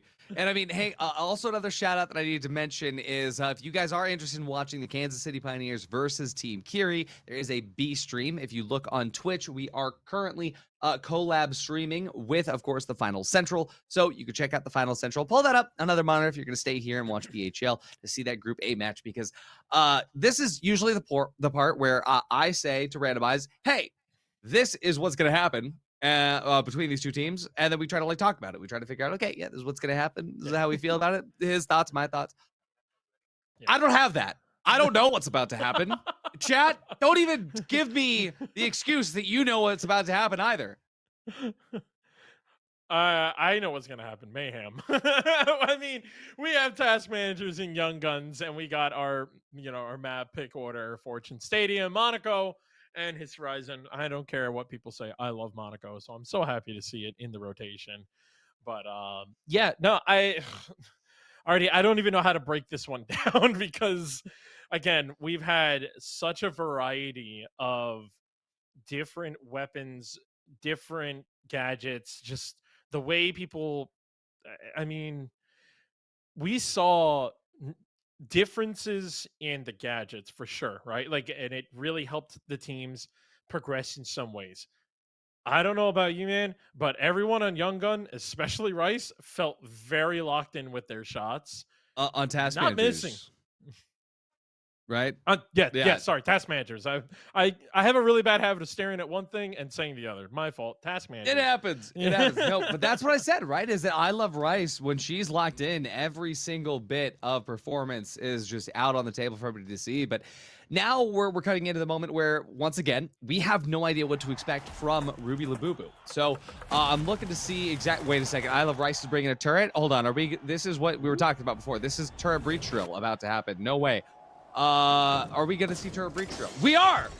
Turret breach drill! We're in Korea. This is fantastic. The Korea meta is available. And a minigun! The minigun! gun, dude. What are we? Oh, we're Wait, just- minigun C4 double mines. Not to mention LH1 and then complete meta light player. I love Wade. Oh my god. all We're gonna look at missing Young is a Guns. GL. That's all we're missing. All we're missing. Onto the Pure, not bringing in the glitch grenades. Really Boo Boo, of course, going with a heavy goo and, of course, Sledgehammer, keeping the winch available. We see the CBO1 repeater here from Tiger. Now, we're going to be seeing as task managers are going to proc the vault. Young Guns were currently over here setting up on A. I like this approach because they know that that is going to be the cash out that will give them the most trouble. They're not even worried about a hospital. No, they're not. I mean, I'd probably be more worried about whatever you're about to go up against. Again, we see what the players are coming in with, but not everyone sees it. Maybe you see the specials once in a while, but you don't see all that at the beginning of the game. So it's still a bit of a surprise game for these guys. But we are going to be going over to Hospital as task managers are going to move it over there. So now Young Guns is going to be playing the chase game. Oh, they're going to be, I mean, honestly, they're going to be playing a role-playing game where right now they're playing the victim because they're walking into Task Manager's breach drill turret setup, and already I Love Rice is setting the stage there with that turret. Digcron as well, goo gun in hand, minigun as well. That is winding up, and it's winding down to Young Guns. HP just trickling away. Wait, Digcron finds one, but Ruby Labubu, he's trying to demat himself down with the sledgehammer, but there we go. As Tiger falls away, it's just up to Ruby Labubu to try and find the opportunity to get a res. I don't think he will. Breaching drill! Gonna come through. There it is. Gonna hit. It's gonna flash. Ruby Labubu is blind, but in that blind range, he swings the hammer. It's gonna work, but once again, the task managers, I Love Rice. I need to apologize. I was unfamiliar with this loadout before, and I was looking at the Korea meta to see the Korean turret meta, but genuinely, I Love Rice TV is bringing the Korean turret to NA, and I love it. Yeah, I mean, we during the off time in our little virtual green room, I mentioned it to you. I was like, I want to see the breach charge brought back in. I want to see the turret back in. I Love Rice. I swear to God, I did not DM her. And oh wait, though, sending bullets down the lane. Already taking one out. They got to get him back up on her. Just, unfortunately, was the first one to get taken down in this very long-range fight. And now all three players are able to get over to the other side. But task managers, I think, are still shooting down range at something. I'm not sure what they're shooting at. Okay, now they found him. They rotate back in. Nicely done by Pure to almost take out Rice. And that's definitely the person you want to take out right now. Because, again, Rice is playing out of her mind. Nobody's able to get a good touch on this one. Digcron coming in with the minigun and taking everyone out. Just shooting them down. It's not going to happen for the Young Guns. They're not going to be able to take that one. And the first vault goes to task managers.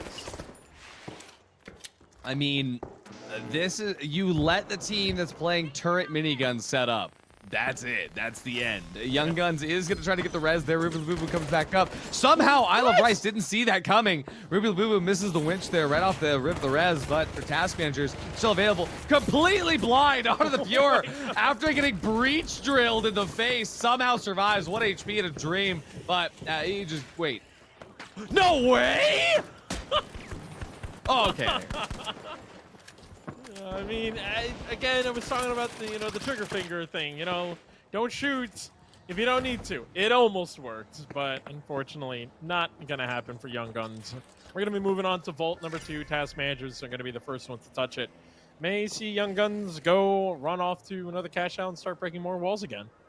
I mean, this is actually so bad for Young Guns because they can't let task managers get a defensive setup again. If they let that happen, they're done. Ruby Labubu, you might have a sledgehammer, but they have a turret and a minigun and a goo gun, and also they have Wade on LH1. You're dead. So as of this moment in time, Young Guns, they're absolutely screwed because even though they have already pre-set up A in a position that works well for them, cash out C is on the exact opposite side of the map. Task managers already get the plug. They have to get this timing just right. Oh, Wade goes down to 50 HP, but can Young Guns finalize this? Can they get the kill? No, they can't because Wade has already escaped. Helper already reset, and task managers already set up on the point. Wade's out! That home run swing was beautiful from Ruby Labubu. Nicely done there. Takes him out in a very awkward position for the rest of task managers to try and help out. So that's actually a really big play. Unfortunately for Wade, just poking a little bit too far out. You know, again, you do try to set up the Oh, kites to wait, get up at the players to go top, where they wanna Ruby. go. He finds a turret. He takes the turret out, just trying to That's bring big. that cash out all the way down. I love Rice over the side. Ruby Labubu was just so chaotic in the movement. Digcron, wait, the mines take out Tiger. When did Digcron put mines down? Why is he dead? Art of the Pure finds I Love Rice here, but as that sledgehammer starts to swing, and he's emoting, but Wade's still alive! Why are you emoting? It's a battle of the lights, and Wade gets the double. Ruby Labubu, the hubris manifest as task managers. Watch this again, chat. Ruby Labubu, hey, he earned this kill, mind you, because up against the minigun, this is crazy. But Wade is still alive! Oh no! Oh my goodness. I mean, maybe sometimes you gotta, sometimes you gotta mode on the minigun. Sometimes it just be like that, I guess. I don't know. It just be like that. Young Guns are coming in for one final approach there. Digcron and I Love Rice up the top. I Love Rice gets caught out here. Breach Drill goes down to the bottom. And Out of the Pure trying to get involved, but here comes the hammer. Digcron, he's already wound up. There's no time unless they start the steal right now. Nobody starts the steal. That's the end of the game as task managers get the team wipe as well. Digcron going crazy. Task managers, listen, I said I didn't know what to expect. You said turret breach drill. I said absolutely no way, and they said we're going to 2-0 Young Guns. Aura. I mean, listen, it is a beautiful meta, and I am so happy that I Love Rice brought that in. Again, with all the chaotic setups that everyone's bringing in, we are literally just missing the GL. And someone bring it in, and I would love to watch that match. I don't even know if I want to cast it because that's just that chaotic.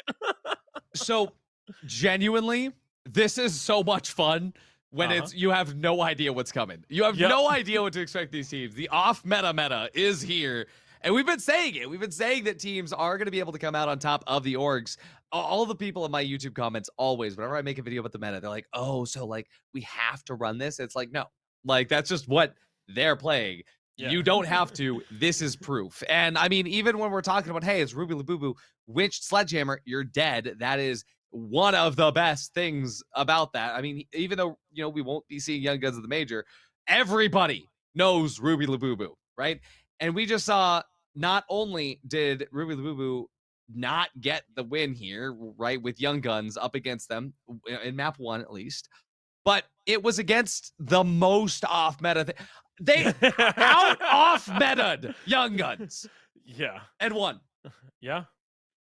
I mean, and Young Guns, they tend to be the team that comes in with the jokes and the laughs and the off-meta, and when you take them to their own game, they were not ready for that. And task managers, they were like, "Oh, you like to play like this? All right, here you go.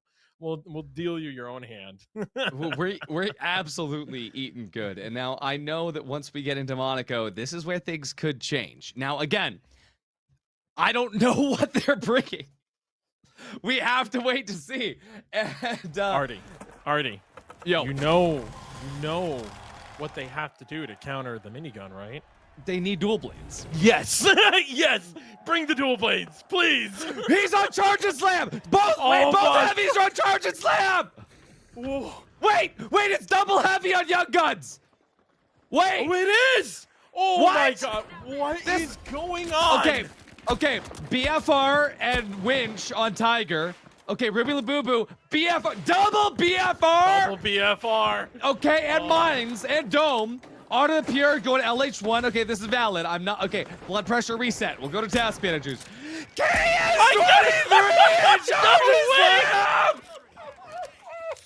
What? Okay, I Love Rice is on turret. Breach drill. We're expecting this, and then Wade is on normal LH1 comp. Okay. All right. I don't even know where to start. Can we talk about how Wade is the only person pretty much on meta, and I Love Rice is too. Yeah. Can we just say the fact that Rice is currently, if we say Honor and Wade are tied at like being the most meta, Rice is currently the second closest to on meta, air quotes.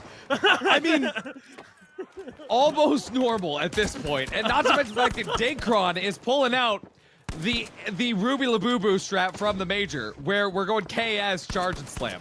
Nobody's even running goo. But we have double charge and slam. Ruby Labubu, though, going crazy right now, getting ready to set in. Charge and slam could come through that barricade, but over the top, just chasing into this double heavy. Actually might prove to be pretty insane, but Digcron, he just slams through one There of it them. is. It looks like it's going to be Ruby Labubu not even able to use the slam himself. I Love Rice finalizing that kill onto the Pure, last player up. Breaching drill gonna hit there, flashes onto the Pure, and in the blind rage there, even though the res came through on a Tiger, there's only so much you could do as I Love Rice swaps up to hike there. I don't even know where the turret is. It's dead. Recharging. Oh, Wade over the sideline as well, just holding side. It's not even plugged! It's not even plugged yet! Oh man, Artie, I have listened to you cast for so long, and I don't think I've ever seen you lose your mind as much as you are losing it right now. I've already lost my mind before we even started this, so I'm very used to this. This is home for me. There's a reason why my name is randomized, and that is going to have Wade go down as Honor is looking to get his second kill there. Backs down, lets his teammate do the work, but yeah, now we're finally looking to potentially get this plugged. It's a 2v2, but task managers are down to Digcron with barely any help. And that's gonna be there. Now you emote. That's the time you emote, Ruby. There we go. Boom. Pulling out the RPG finisher on a Digcron as well. Let's see that replay here. I mean, it looked good and solid from, honestly, from task managers. But the moment Honor the Pure locked in and said, okay, I'm the only one running anything normal here. Let me just get a couple kills. That's when they were able to set in. And now this is where it does get scary for task managers, because a turret setup requires playing defense a little bit. If you're not going to be able to play defense, you have to be able to kite them in. And I don't know if with this setup, they're going to be able to kite. I'm the guy that knows things. I don't know what is going to happen here. Although I will say, KS23 Charge and Slam, it is tech. They are going to RPG pad into this. The most normal play we've seen, but at the same time, Digcron, he can just charge and slam up to the rooftop. RPG going to be waiting and saving. Wait a second. They're going through. Patience. What's happening? Where are you going? Okay, he finds one that didn't take the gateway. Now the gateway's been taken by all three. RPG tries to go through the gateway, but he misses. He's gonna throw mines through the gateway anyway, because you know what? Screw you, have those. A Tiger gets a kill over the side. Oh, Wade finds one as the trade. Oh, Wade, final player staying as Ruby Labubu charge and slams through Digcron. Now, task managers, they are struggling to find a way in, even though Young Guns absolutely fumbled whatever that gateway play was at the very beginning. It did seem that it worked out well for them here, but Wade finds Ruby Labubu just standing in the rubble, and oh, Wade messes up his gateway so he can't swap up to the height fully. He's just in the trees trying to survive as I Love Rice coins back in. 4 seconds until Digcron can, but that timer's running down, randomized. Yeah, I mean, at this point, I don't even know if it was worth coining because there's barely any time to steal. I think they have like less than, they have about 15 seconds or less at this point, and everyone is prepped on the Young Gun side right here. RPG probably, no, not, okay, never mind. Everything's gonna go on fire. All right, okay, never mind. I don't know why I cast. I'm just here. I don't know why we're here. casting. I mean, straight up, chat, I just kick your feet up. I'm gonna go, like, I have popcorn right now. We're just vibing. This is, we're going to map 3, I hope, because if Young Guns can stay alive and they don't have to worry about task managers, we get to see a whole other set of this. In fact, I'm going to put a veto out right now. If task managers win this, we're still going to map 3 just to see it. So right now, I don't care. We're just doing it. I don't know if I can make those calls. I'm making that call. Young Guns, though, they're going to try to see if they can get us to a map 3 in a serious, conventional way. But Digcron makes his approach here on the overpass, and he knows that Ruby Labubu is somewhere here to get caught out. Digcron survives, puts the goo, tries to get as close as possible to KS. On the Pure and Wade, they're getting trades out. Both, I was going to say both mediums, but Tiger's not even a medium. Both the other players go out here. Tiger, there we go. On the Pure's out now as well. Oh, Wade finds these shots perfectly. Ruby Labubu is charged and slamming his way out, but this could be task managers getting this shot when they need it most. And as soon as I Love Rice gets in position, there it is. That's going to be the first wipe here on the Young Guns. Task managers now have the opportunity to get in. I mean, it's something. There's an art and a dance for a light player to be able to not just use their dashes to get around and away from a player, but to constantly dash back and forth while still keeping your reticle pointing at your enemy is so impressive. And Wade just played that so well, moving around so much. Oh, And this is... let him in. Let him in first. Oh, Ooh, let actually, him what a cook. setup. Let him cook. The barricades force you into one spot, but then there's spicy pizzas just waiting on the floor. And if anybody just walks in, see what's gonna happen is Young Guns try to go in. They're like, oh look, we have an opportunity to steal. Ruby Labubu, he's actually about to take the bait. He sees him. He sees the spicy there we go, pizzas. yep. He breaks them out of the way. Ruby Labubu now has to just wait, take this opportunity to look for the task managers who are, I think they're setting up for an RPG pad play. I see Digcraw with the RPG out. Ruby Labubu gonna burn his RPG, drops the point down to the bottom there, puts out his own spicy pizza on the ground there. Why do we have so many mines in this lobby? Dom gonna go out, seal bait gonna start, but nobody's gonna take the bait just yet there. A little bit of glitch action there as Digcron looks over to start some early damage, but he's gonna take some shots in himself. The double BFR set the Young Guns have going on, but the Tigers removed from the lobby. We do see a lot of damage come through the task managers. Onto the Pure, all he has to do is lock in for these two, but I Love Rice gets the reset onto Wade, onto the Pure from the very top, but he's damaged, and that damage is going to pay dividends here as task managers get the kill. There's only half the cash out remaining, randomized. Only. There's still so much more chaos about to happen, because if Task Managers is able to hold out on this one, I don't think Young Guns are going to be able to get the best push. Who knows? Maybe they will. I don't think they're going to have enough time. They would have to W key their way in to get the steal. So we are more than likely going to the third cash out as the players are going to be approaching this one. I mean, at this point, guys, forget the cash out. Put on a show for us. Let's see the craziest kills we can get, because they are putting some of the top 10 best weird kills at this point.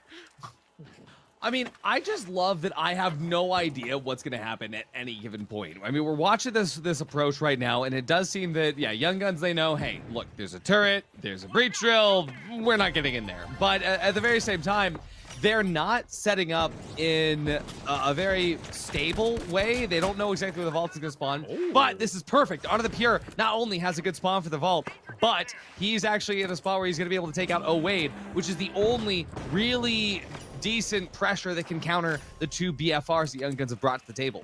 Now, the other thing that I've been like trying to find the opportunity to bring up, but I haven't until now, is that Ruby Labubu and Tiger running two BFRs, they're not putting themselves in the position to use them, because where is Digcron gonna even be with Charge and Slam KS23, right? At the same time, yeah. Ruby Labubu on Charge and Slam, where do you have to be, right? And so looking at the setup, how about right this here? is where you need to be. Right here, absolutely insane. Oh my God, Ruby Labubu, go for the three. Oh, going up can you get the against third? Rice, but Rice is moving real quick and making it really hard for Ruby to get that one. Where did she go? Oh, she jumped pad. Where'd she go? Oh, nice jump pad. Ruby tries to follow there. I Love Rice gets the paddles up on Wade.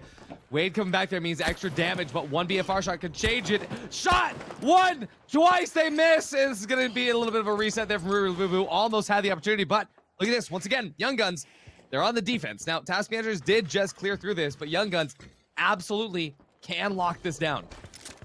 Yeah, no, you were right. They can lock this one down, but I mean, it really it depends if they're going to be able to set this one up quickly. Dicron's already coming in and putting some damage down onto Ruby Labubu. And honestly, Ruby has been doing such a good job, even for a big guy, being pretty stealthy and moving around, making sure that the other team can't find him. But speaking of find him, Dicron is able to hunt down Ruby Labubu. Ruby still somehow able to stay alive, get his health back, and get away from Dicron just charging at him. I mean, this is a really good set there, but Ruby Labubu is absolutely out of position. And again, I don't know what position is here, but with Cash Out C all the way out in the middle, I do think Dicron has the better setup right now, because they can play the offense defensively with two barricades and some mines to prevent anyone getting in. If I Love Rice gets to the spot where she can put a turret in a pretty decent spot, could be everything. Let's see if that turret's going to come out. C4 is going to get cleared out. But Young Guns, they're not diving in just yet. There's the turret, not really in the best of spots there. And as I Love Rice gets picked off, this is why the double BFR is crazy. That turret is doing a little bit of work, but Wade gets taken out. Tiger found him. We actually are going to map 3. Oh my god. Just the utter chaos that's going on. And we're going to Sis Horizon. That's a really hard map to just be full on chaotic. But if anyone's going to do it, it's going to be Task Managers and Young Guns. They have shown it doesn't matter what they bring in, we're going to get a good match out of them. Oh, God, Artie, I need a reset. I need a mental reset. I mean, straight up, this is just so crazy. There's a lot of people that are watching this that are embedded into the finals competitive community. They're like, hey, why are these casters getting so hyped up for? Right? Because, like, what's happening right now?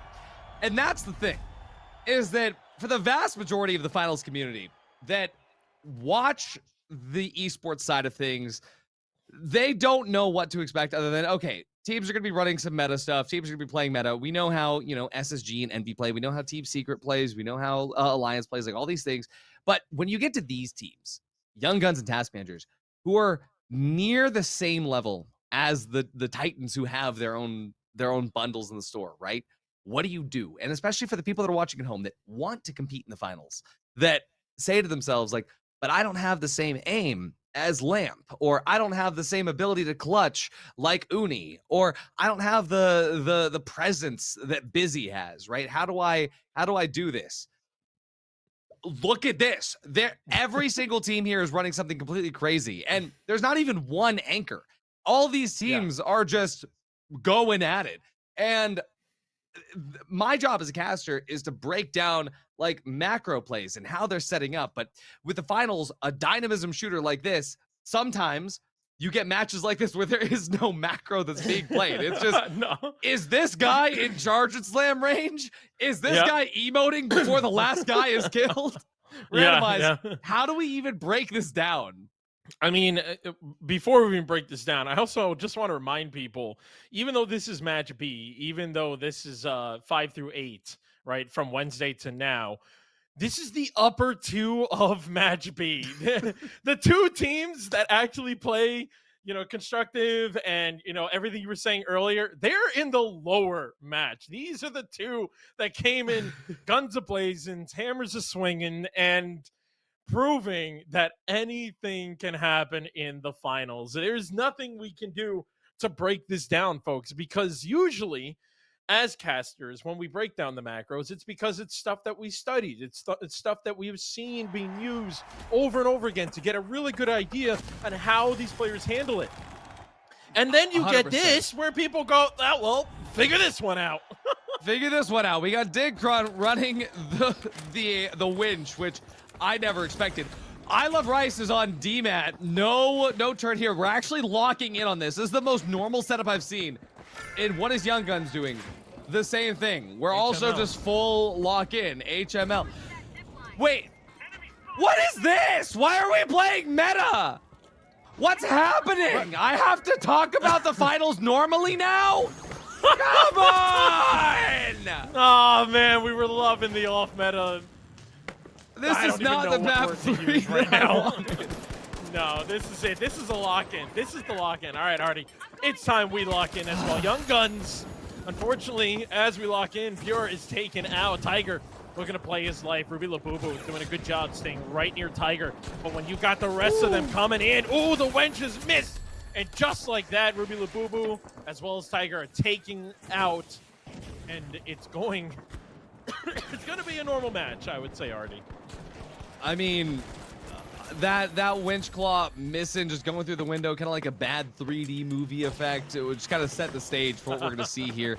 Task Managers now, they will have a slightly, I want to say a slightly harder time on this defense, given the fact that they don't have the turret that they're used to playing. And with Digcron as well, kind of needing to play a little bit differently around the winch claw.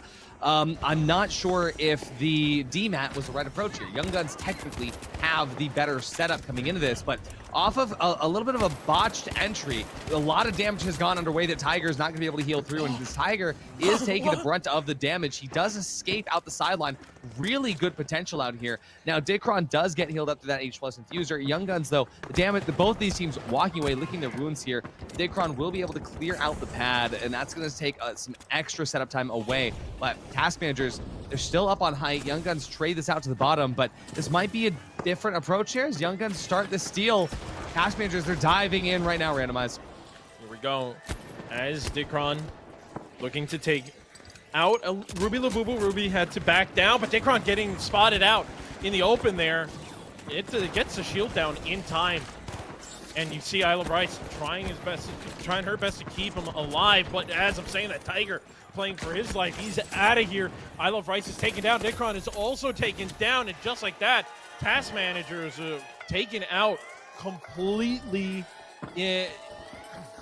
I would say in a traditional way. In a traditional way, right? I mean, Task Managers, they could not control shift escape from this clutch that Young Guns were putting in. I mean, especially with Ruby Labubu, that Shack dealing such consistent damage from range. When you're going up against Young Guns, you're not expecting consistent damage from range, right? And so for Task Managers, they're trying to now get back in. But again, this isn't going to be a fight where the cash out is going to change hands. This is a fight where they want to just have a little bit of extra control. Now, they are diving in on the point, but Young Guns are ready for this. And no matter what, there's no time. The Task Managers, they're just setting themselves up for a little bit of failure right now as Young Guns get ready to come on in and delete the Task Managers. Dicron deleted himself at that point. He did completely mistimed the res and just blew himself up to smithereens. But you know what? I do want to kind of go back to the whole Isle of Rice coming in with the DMAT. I agree. I mean, if any map works pretty well for turret, it would be this one. Some of the rooms are big enough that you can kind of stick that turret in a spot that would be a little unconventional and somewhere that you're not going to look for, especially in such a big room where you can get good angles for that turret. So it almost feels like Isle of Rice just shot herself in the foot, not coming in with, I would say, something a little bit more comfortable with how she was able to play it. But we'll see. Dicron also shot himself in the foot. True. You are right about that one. Sorry. I shot himself a little bit more than just his foot at that point. The splash damage coming up through the ankles, but we're going to be seeing his Task Managers make this approach. Young Guns have a really good setup there as the cash out on the other side of campus. Task Managers just going to... Everything I just said is a complete wash now as Young Guns, but that doesn't land in necessarily the greatest of spots. And not only that, but the fire that is now spreading onto all the goo is going to make it a little bit trickier for Task Managers to stay in touch with. Young Guns absolutely go crazy there with the jump pad RPG, deal damage out to Dicron. Dicron goes out first onto the Pierre, going to be healed up to full, and now has the off angle onto O-Wave. I Love Rice, 1 HP gets deleted there, and as Dicron tries to come back, the defib sickness is too much to handle. Young Guns locking in. Oh, just watch this. Honor getting a good rotation around, taking Wade from the back, taking Rice from the back, and then again, even it didn't matter. All three players, nicely done by Honor, cleaning them all up, getting a little dizzy at the end there in celebration because it is not looking good. Wait, the spawn! Task Managers has the absolute best spawn possible. Young Guns had no idea that spawn was a probability, and they didn't spread themselves out to prevent it. This actually gives Task Managers a chance. Ruben Vuvu's out. There's no heavy left, but Tiger, he has paddles, but if he goes for the res, he's going to be out of position and not be able to stop this out with the goo. We're going to be seeing I Love Rice here. Perfect opportunity to get this goo out. Awesome opportunity here with this dome. The body block is everything. Task Managers, they just got the steal, and Honor the Pure goes out. Tiger mines out. Task Managers bring it to cash out 3. Oh my God, Young Guns just threw that one. They didn't spread out, and they just let, like you said, the best spawn possible, and that put them in such an awkward spot. But what was even worse was that not only did they get the best spawn, but Ruby Labubu went up the jump pad backwards, literally, you know, exposing himself to the Task Managers. Oh, God, what a throw, man. That is so hard to see. I mean, we still have one more cash out. It's the last one of the match at this point already. Everybody in chat got comfortable, and now you can't. Mind you, chat, it comes down to this. Map 3, cash out 3, as Task Managers with the vault are now blocked off from both cash outs as Young Guns prevent them from moving by locking themselves here in the museum. And what a night at the museum this is going to be for Young Guns, because task managers, they have the opportunity to move this over the sidelines, and Young Guns, they can just swap over to Art in order to block them on that way as well. I believe Cash Out C is all the way over in workspace, and so this is such an awkward rotation. And we always talk about the fabled win con of just waiting 12 minutes. Young Guns genuinely might have the chance to do this, but it's going to be really tricky. Task managers, they're moving Vault 3 all the way over to the next cash out. Young Guns, they're not fast enough to get in front of Wade's rotation. There we go. Task managers aren't going to be able to plug this out, and Dickron opens up with a big kill. So Young Guns, they're going to have to give them the space to get that plug. Oh, no, and Honor gets caught out as well. I mean, you know he was trying to get the distractions to happen, but it's kind of working out in Dickron's favor, just slowing down everybody.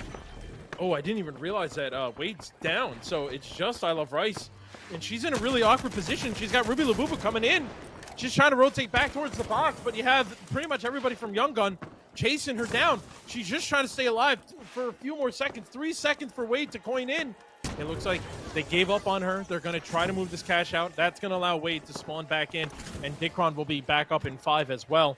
So now, I Love Rice rotating back. Oh, this is such a good steal here, though. Woo! I mean, Woo! they have the opportunity, but what is this?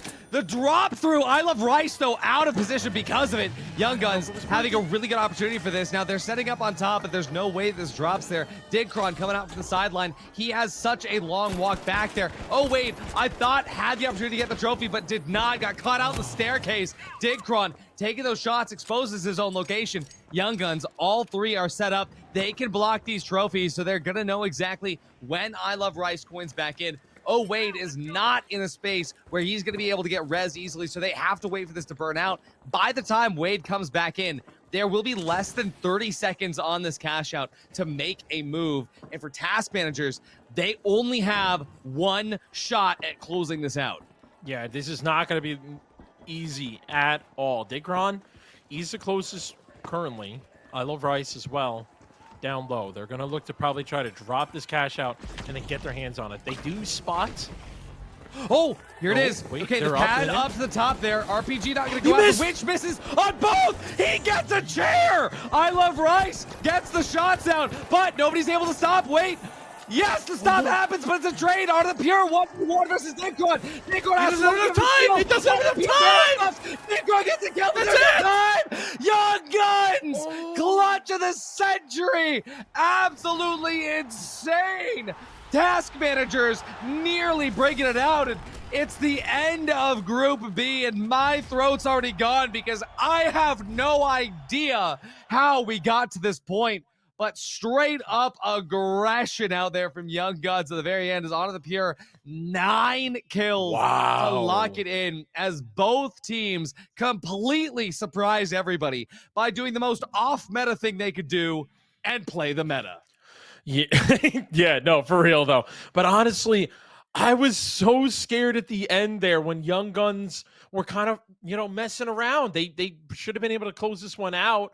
And then again, when Ruby Labubu went backwards and exposed himself to the rest of the team, I was like, no way did they just throw this match. But it didn't matter. Right at the end, when it all mattered, the last 7 seconds, every player played at their own pace, slow enough to continuously get everyone off the cash out. And once you heard the 7-second mark go, it didn't matter at that point. It was all Young Guns from there.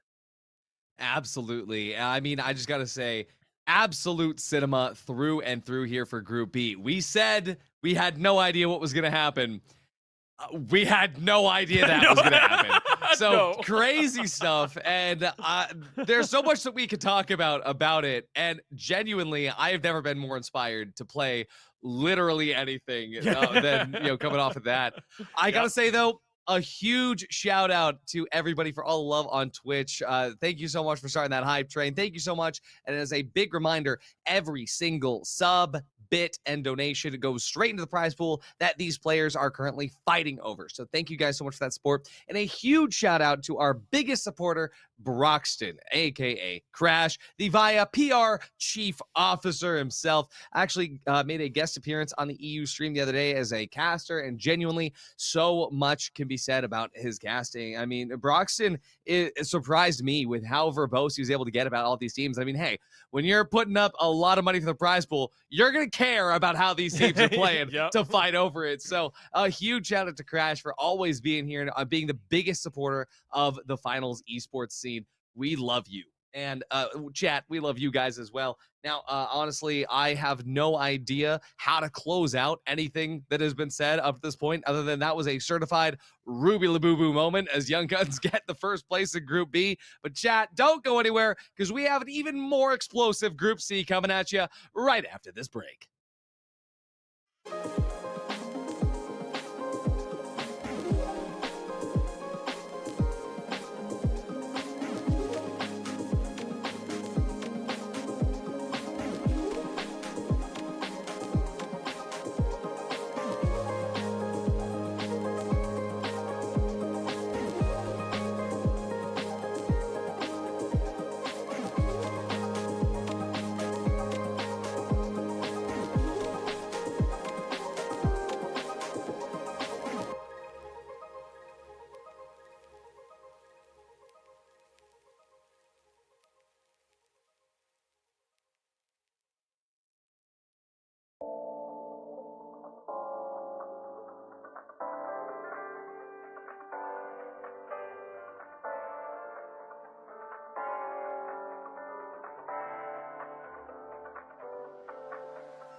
Welcome back, everybody. It's PHL Playday number 6. My name is Artie. I'm here with Randomize, and my cat ears are perked up for a reason. That's because we're about to jump into the very last set for the day.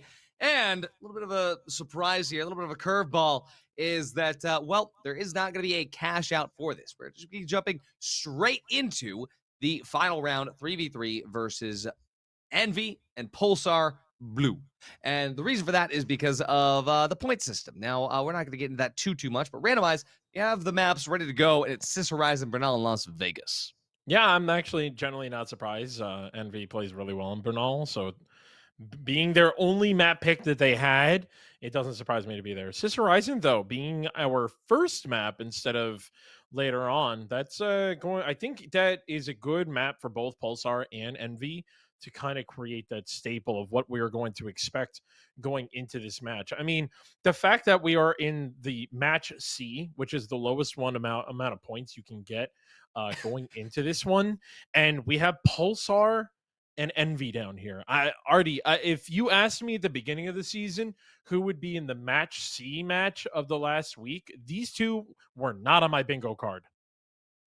100%. And I mean, given the fact that Pioneers ended towards the bottom in that last one, where you see their coverage of that genuinely, if we do have getting a very good finish here, it could actually be a difference that we weren't expecting when it comes down to the full score breakdown after this. But without further ado, jump into this. It's going to be Sparrow, Boo Boo, and Servati bringing up Pulsar Blue. We've got Envy on the other side of it, and already on campus to go to Sledgehammer. Wait a second. Hello? Oh, we're bringing some weird metas back into this one. I mean, maybe Boo Boo was inspired last match by Ruby LaBoo and thought, me too. So, unfortunately, Boo Boo's not going to be able to do too much here at the beginning as Envy is starting to put some bullets down range against Servati and Sparrow. But Servati and Sparrow, along with Boo Boo, do have the touch on the Volt. Volt's almost done, and we do see a push coming out of Busy. Busy is right above them. I don't know if they are aware of that, but they're going to be playing a little bit slow. We do see a rotation coming out of Sparrow, looking to try to get behind Envy. This might work out for them, but Stu throwing his teleporter up high, so it may be good for them to do a quick rotation. But Sparrow could be setting up a reverse gate as well. I mean, he just got really close over to cash out B. Doesn't seem like Envy is actually privy to Sparrow. Finally, they see him. Stu finds him out there. Stu's going to be taking these shots at Sparrow. Could fall out there. Busy in a shot to possibly take him out there. SA-1216 going to be bursting out as the heal beams. Now, once again, I do love the Vanishing Bomb meta coming through here, but for Stooge, definitely a missed opportunity here without the glitch grenades to shut down that motion. Pulsar is able to rotate through them, but Envy's not worried. The winch gonna be going the way of Pulsar here, but the damage, Busy getting chunked out there by that sledgehammer. He's not dead though. That RPG somehow missing. Splash damage, not gonna finalize anything.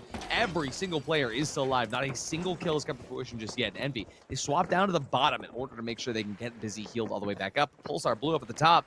They're chilling. That vault is not going anywhere just yet, but now it's Envy in the trenches of campus. Yeah, big play by STN to be able to keep his heavy. Almost have full health, at least have health. Busy was able to put a lot of damage down onto Boo Boo, but here we go. As I say that, STN gets caught off guard. A quick yoink is not going to be enough. It's Stu all by himself. There we go. Now looking to use his stealth mode. He's able to get one. Stooge is able to pick one out. Looking to try to get two. Has to rotate around, but he's about to go right up into Sparrow's hands. Still somehow putting a lot of damage down, but it did not matter. Sparrow had the height advantage, and it's going to work out. Pulsar is going to be the first team to get the wipe going and look to put this one into B. I mean, just check this. That's just wanted to give you a flashback to the last Sis Horizon there. Remember last game where everything went crazy? Okay. Anyway, as Envy comes back into the fray, I mean, we're looking at Pulsar set up the top, and, for Pulsar Blue, they might not have Ruby La, but they do still have Boo Boo, and there is still a sledge winch coming through. And with that combo, it looks like Boo Boo is genuinely just trying to reset how Envy plays towards us. And this is what we were talking about before, where we don't have a lot of easy ways to figure out, okay, how do you make this entry when they're running in with the sledgehammer? One of the things you could do is just reset any amount of stuff that's taken place. Now, with this, though, he's going for the seal, but they know that Boo Boo is still underneath them, but that sledge cannot connect from the top. That's going to allow Envy to get that. That is a higher room over there with that epicenter not being in a spot where Boo Boo's going to be easily able to bring it down. Envy, perfect map knowledge in this. Pulsar Blue now has to completely retool this approach. Yeah, and Stooge was doing a really good job putting some damage onto the players. And the last second saw Boo Boo come in, tried to get the wench, and was able to get out of there in time. And that puts Sparrow all by himself now as both Servati and Boo Boo are taken out. He's going to be playing this one slow. Maybe look to get wait for his teammates to coin in. We got even amount of kills, and it's even with the people who got. Oh yeah, it's even with who got the kills. Light has 2 kills, medium has 1, heavy has 0 on both teams. It's a pretty balanced match so far. And with this timer running down, Pulsar Blue, they absolutely dropped the ball. Envy's just going to throw that even further out to the new setup corner of campus. Cash Out B just fully swapping locations here. Pulsar Blue, they're just taking this dive in, try and get an early pick on STN, which they are going to be able to do with Boo Boo's RPG. But they get close, and I mean, hey, that is a pretty insane approach if you're in sledgehammer range. But you see it, Servati just dealing that damage as well. He'll swap it through, but Busy can't chunk through. That's going to be a nice slash up the top there. Now Stooge, last player standing from Envy, will survive with his life, but at what cost? I mean, Pulsar Blue, they get the full reset here anyway, and for Envy, it is a little bit of salt in the wound, but at least they got the cash out. Oh, they're hunting, though. They want to make sure that Envy stays down. They're pissed that Envy was able to get that cash out. And now, really good play out of Envy to rotate towards the player that coined in and work together.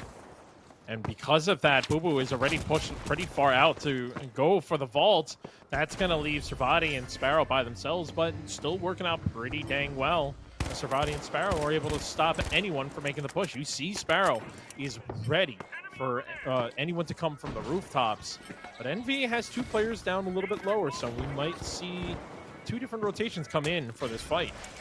I mean, the thing about this setup is that right now with Envy, if they pressure them from campus, they're going to be guaranteeing that Pulsar takes this all the way over to A. And with A being on the library side of the map, it means that Envy is going to have a chance to reset their approach and just let them plug where they need to, get involved early. And allowing Envy to close the gap early on towards Pulsar is going to mean they can get the cleanest setup that they need to fight Boo Boo with his sledge. Now, we do have Sparrow still holding that off angle. Envy hasn't figured that out just yet, but all they need to do is just start the steal, which will allow Boo Boo to come in. But wait, once again, Boo Boo can't drop it. He's actually not in a position to drop it out. That's kind of great. And Sparrow loses the 1v1 in the light battle on the other side of the library. Well, Servati and Boo Boo, they're just left to their own devices, waiting to see if they're going to be able to bring Sparrow back. They're probably going to either look to bring him back or see if they can pick one player looking around, sneaking around. Boo Boo's in a pretty good spot to watch different entrances. Try to go for the wench more than likely. Sparrow is going to be back now, but they were spotted. Boo Boo is forced to back down as quickly as he can. And nicely done by Envy to poke and prod away and then sort of rotate back towards their cash out. They know the push is coming. So they're going to prep themselves in a position. Ooh. Vanish, Nice. RPG, pad. No RPG, but they do swap height. Yeah. And at the very least, Sparrow, he's caught out here. And Pulsar, they've now pulled Envy all the way over towards that section of the library. And we do see Boo Boo swinging that sledgehammer, but the heals don't come to him fast enough. Servati is going to be able to find one, but one is all they get as Envy collapse in on it. That's going to be the end of map 1 here.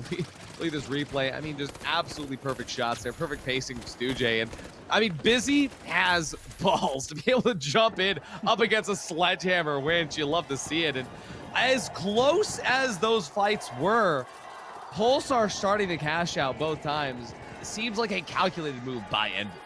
Yeah, I mean, it's kind of like, when you think of games like Counter-Strike, right? There are some teams that are just so much better at playing the retake style, where they just allow the teams to plant the bomb and then come around and do some work. And here we are in the finals. It's kind of the same style, like let them go and try to set up because we have a better entrance, kind of mechanic or better strategies on how to put pressure down or pick that one player, because when you I play on mean, defense you start to be a little bit more static.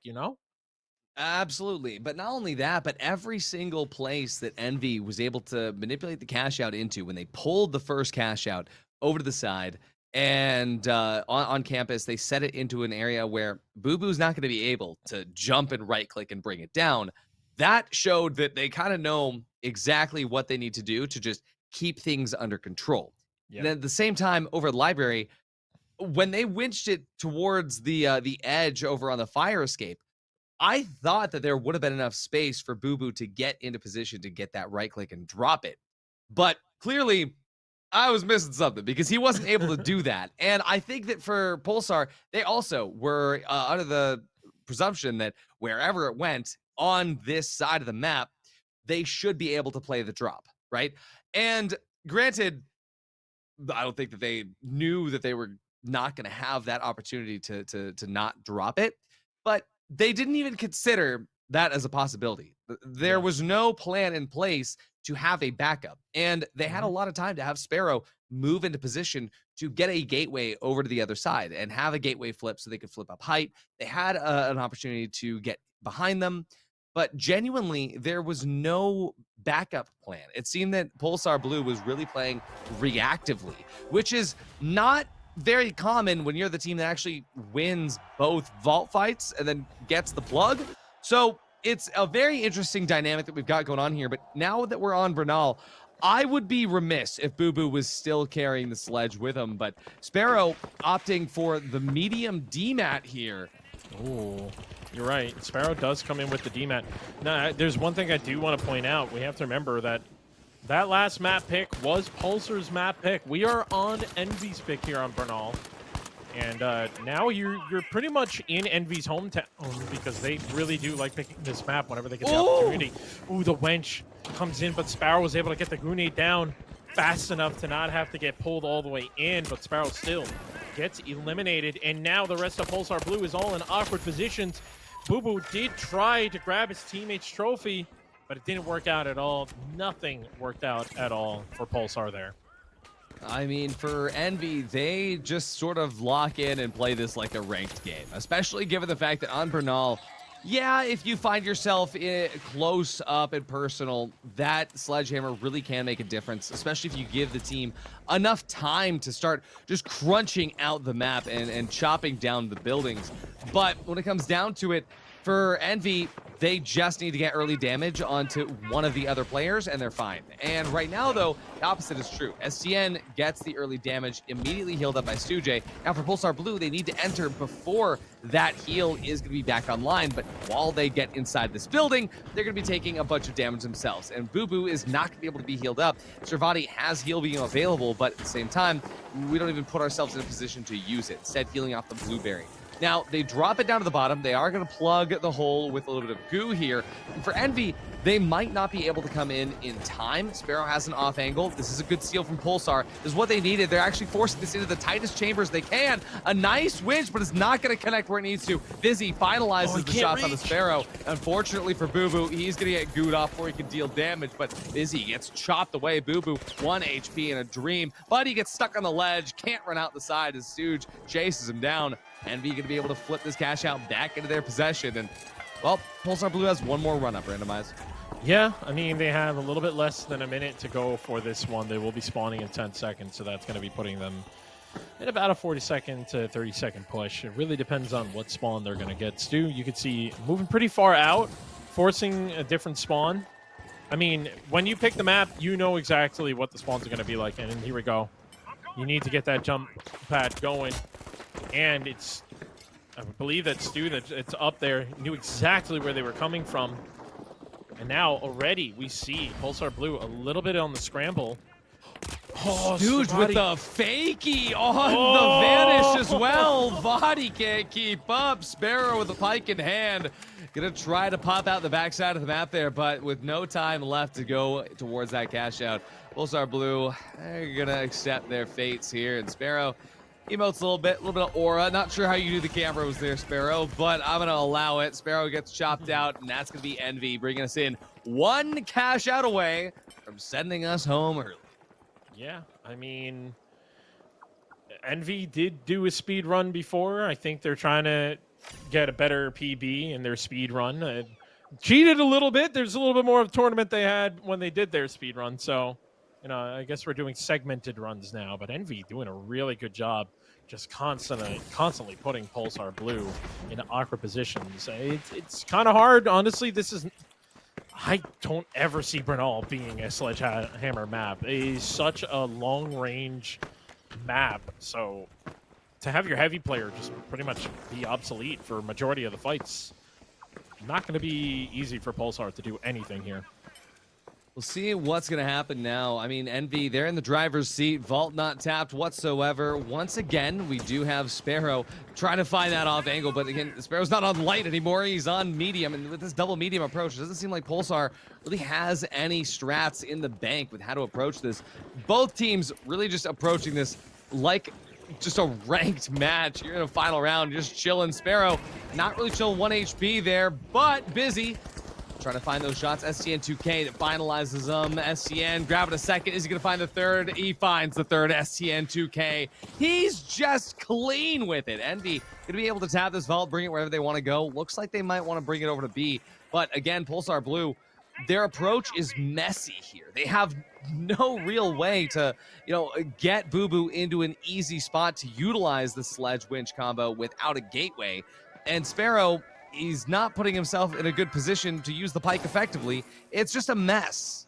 Yeah, I mean, you have no gateway, you have no Invisibomb. Like there's nothing you can do to just put Boo Boo in a good position. The only way it's gonna work is if Servati or Sparrow can get some long range shots down, be able to pick one player off, and then allow Boo Boo to find his way in. But as I say that, we do see Stooge rotating around behind, does spot Sparrow and puts some damage down on him. Sparrow's going to be running away. This might actually be a bit of an opportunity for Boo Boo now because Stooge is so far away. But Stooge is doing a good job keeping himself in a position. And you see Envy doing a good job wenching that cash out into the open now. So this is going to be really awkward for Pulsar.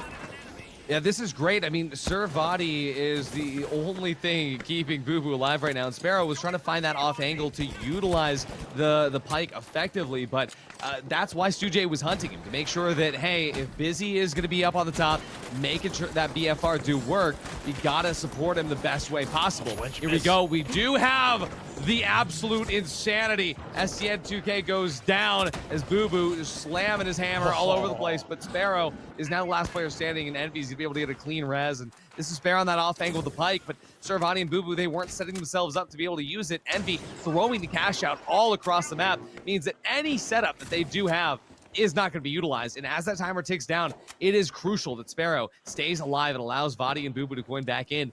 Vadi going to be able to come back in right now, but they're collapsing in on him. Busy chasing. This is now perfect for Halloween. It is a survival horror game for Sparrow. Servati is going to be able to come back in. There comes Boo Boo as well, but this is the last approach here. Timer's ticking down. 15 seconds remain on the cash out. If they don't get there soon enough, they're not going to be able to start anything. Stooge almost goes out here, but Sparrow can't chunk him out all the way. That's not going to end out well for Pulsar Blue. Envy has clutched it up in the form of the timer, and as Busy takes out Servati, Boo Boo finds one more, but the icing is on the cake already. Envy does it in two. It's clean. It looks good. And Pulsar Blue, well, we found out that Boo Boo, unfortunately, can't be Ruby LaBoo-Boo, but we like the bronze Boo Boo sometimes. Yeah, I mean, you said it, not me. Anyway, yeah, I mean, it's kind of hard to do anything. I mean, Envy they had Pulsar's number. Stooge was reading them like a book. Every time they tried to make any kind of push, Stooge was just staring at them. It's just one of those moments where you're not going to do anything. Stooge reminded me of the butler from Mr. Deeds, just constantly popping out of nowhere, scaring all Pulsar, never ready for them. May I change your socks, sir? As Stooge asks. Doesn't matter anyway. NV 2-0, 1-2, real quick, and we're I mean, I mean that's it already. that that's it. That's the end of the day. I gotta say, Yeah. for Pulsar Blue though, playing with a sub involved and also playing with Boo Boo on the sledge. Apo said in the chat, it's his first time ever on sledge. Gotta hand it to him. I mean, 3 kills up against Envy is pretty good. And at the end of the day, these scores aren't really going to change where these two teams end up Mhm. down here in Group C. The points aren't really going to be doing much, and this is the last play day of the season. So we're going to take a look at the scoreboard and find out where all the teams ended up. Leading into champion, it's going to be Nightmare as your top team. Number 1, Fire Strays in second, Space Station third. And the upset of the century, Task Managers lock in 4th place, ending the play days. We look towards the bottom of the map, and even though Ape, Aura, and Luxury won't be joining us for the champions, we do have Envy and Pulsar Blue down at 9 and 10 respectively. Now, this is where it gets a little bit crazy.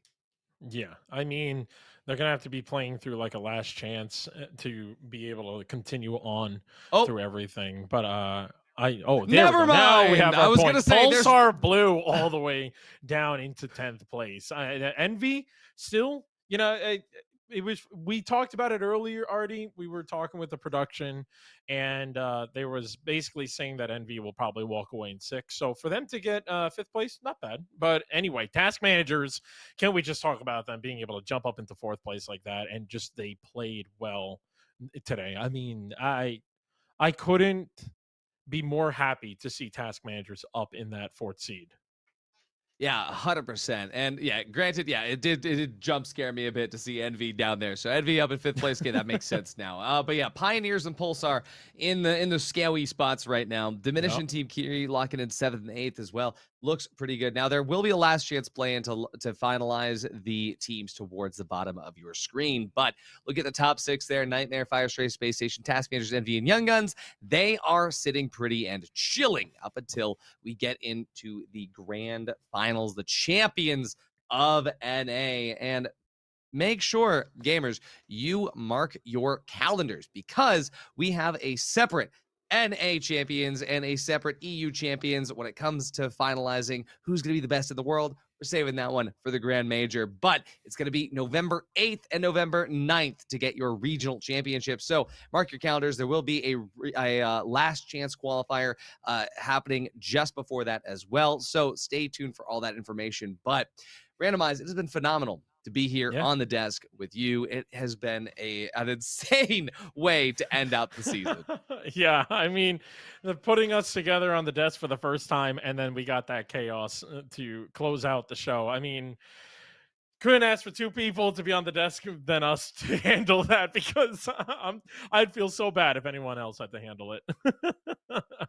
I mean, it was so tough in Group B to maintain form and make sure that we could break down all the meta that was happening and the actual insanity. Straight up though, I'm so thankful that we got to see that. I'm so thankful for all the teams that were competing in this. And honestly, chat, thankful for you. We're at $1,700, more than $1,700 in the prize pool these teams are going to be competing for. Once again, November 8th, November 9th for the regional championship. We're going to have a last chance qualifier coming in before that. But chat, without further ado, NA play days are now over. So we will see you very, very shortly for the last chance quals and for those regional play days. But thank you all so much for staying here, staying with us, and enjoying the games. Thank you to all the teams that participated for bringing your good sportsmanship as well. Thank you so much, chat. I've been Artie. He's been Randomized. We'll see you next time.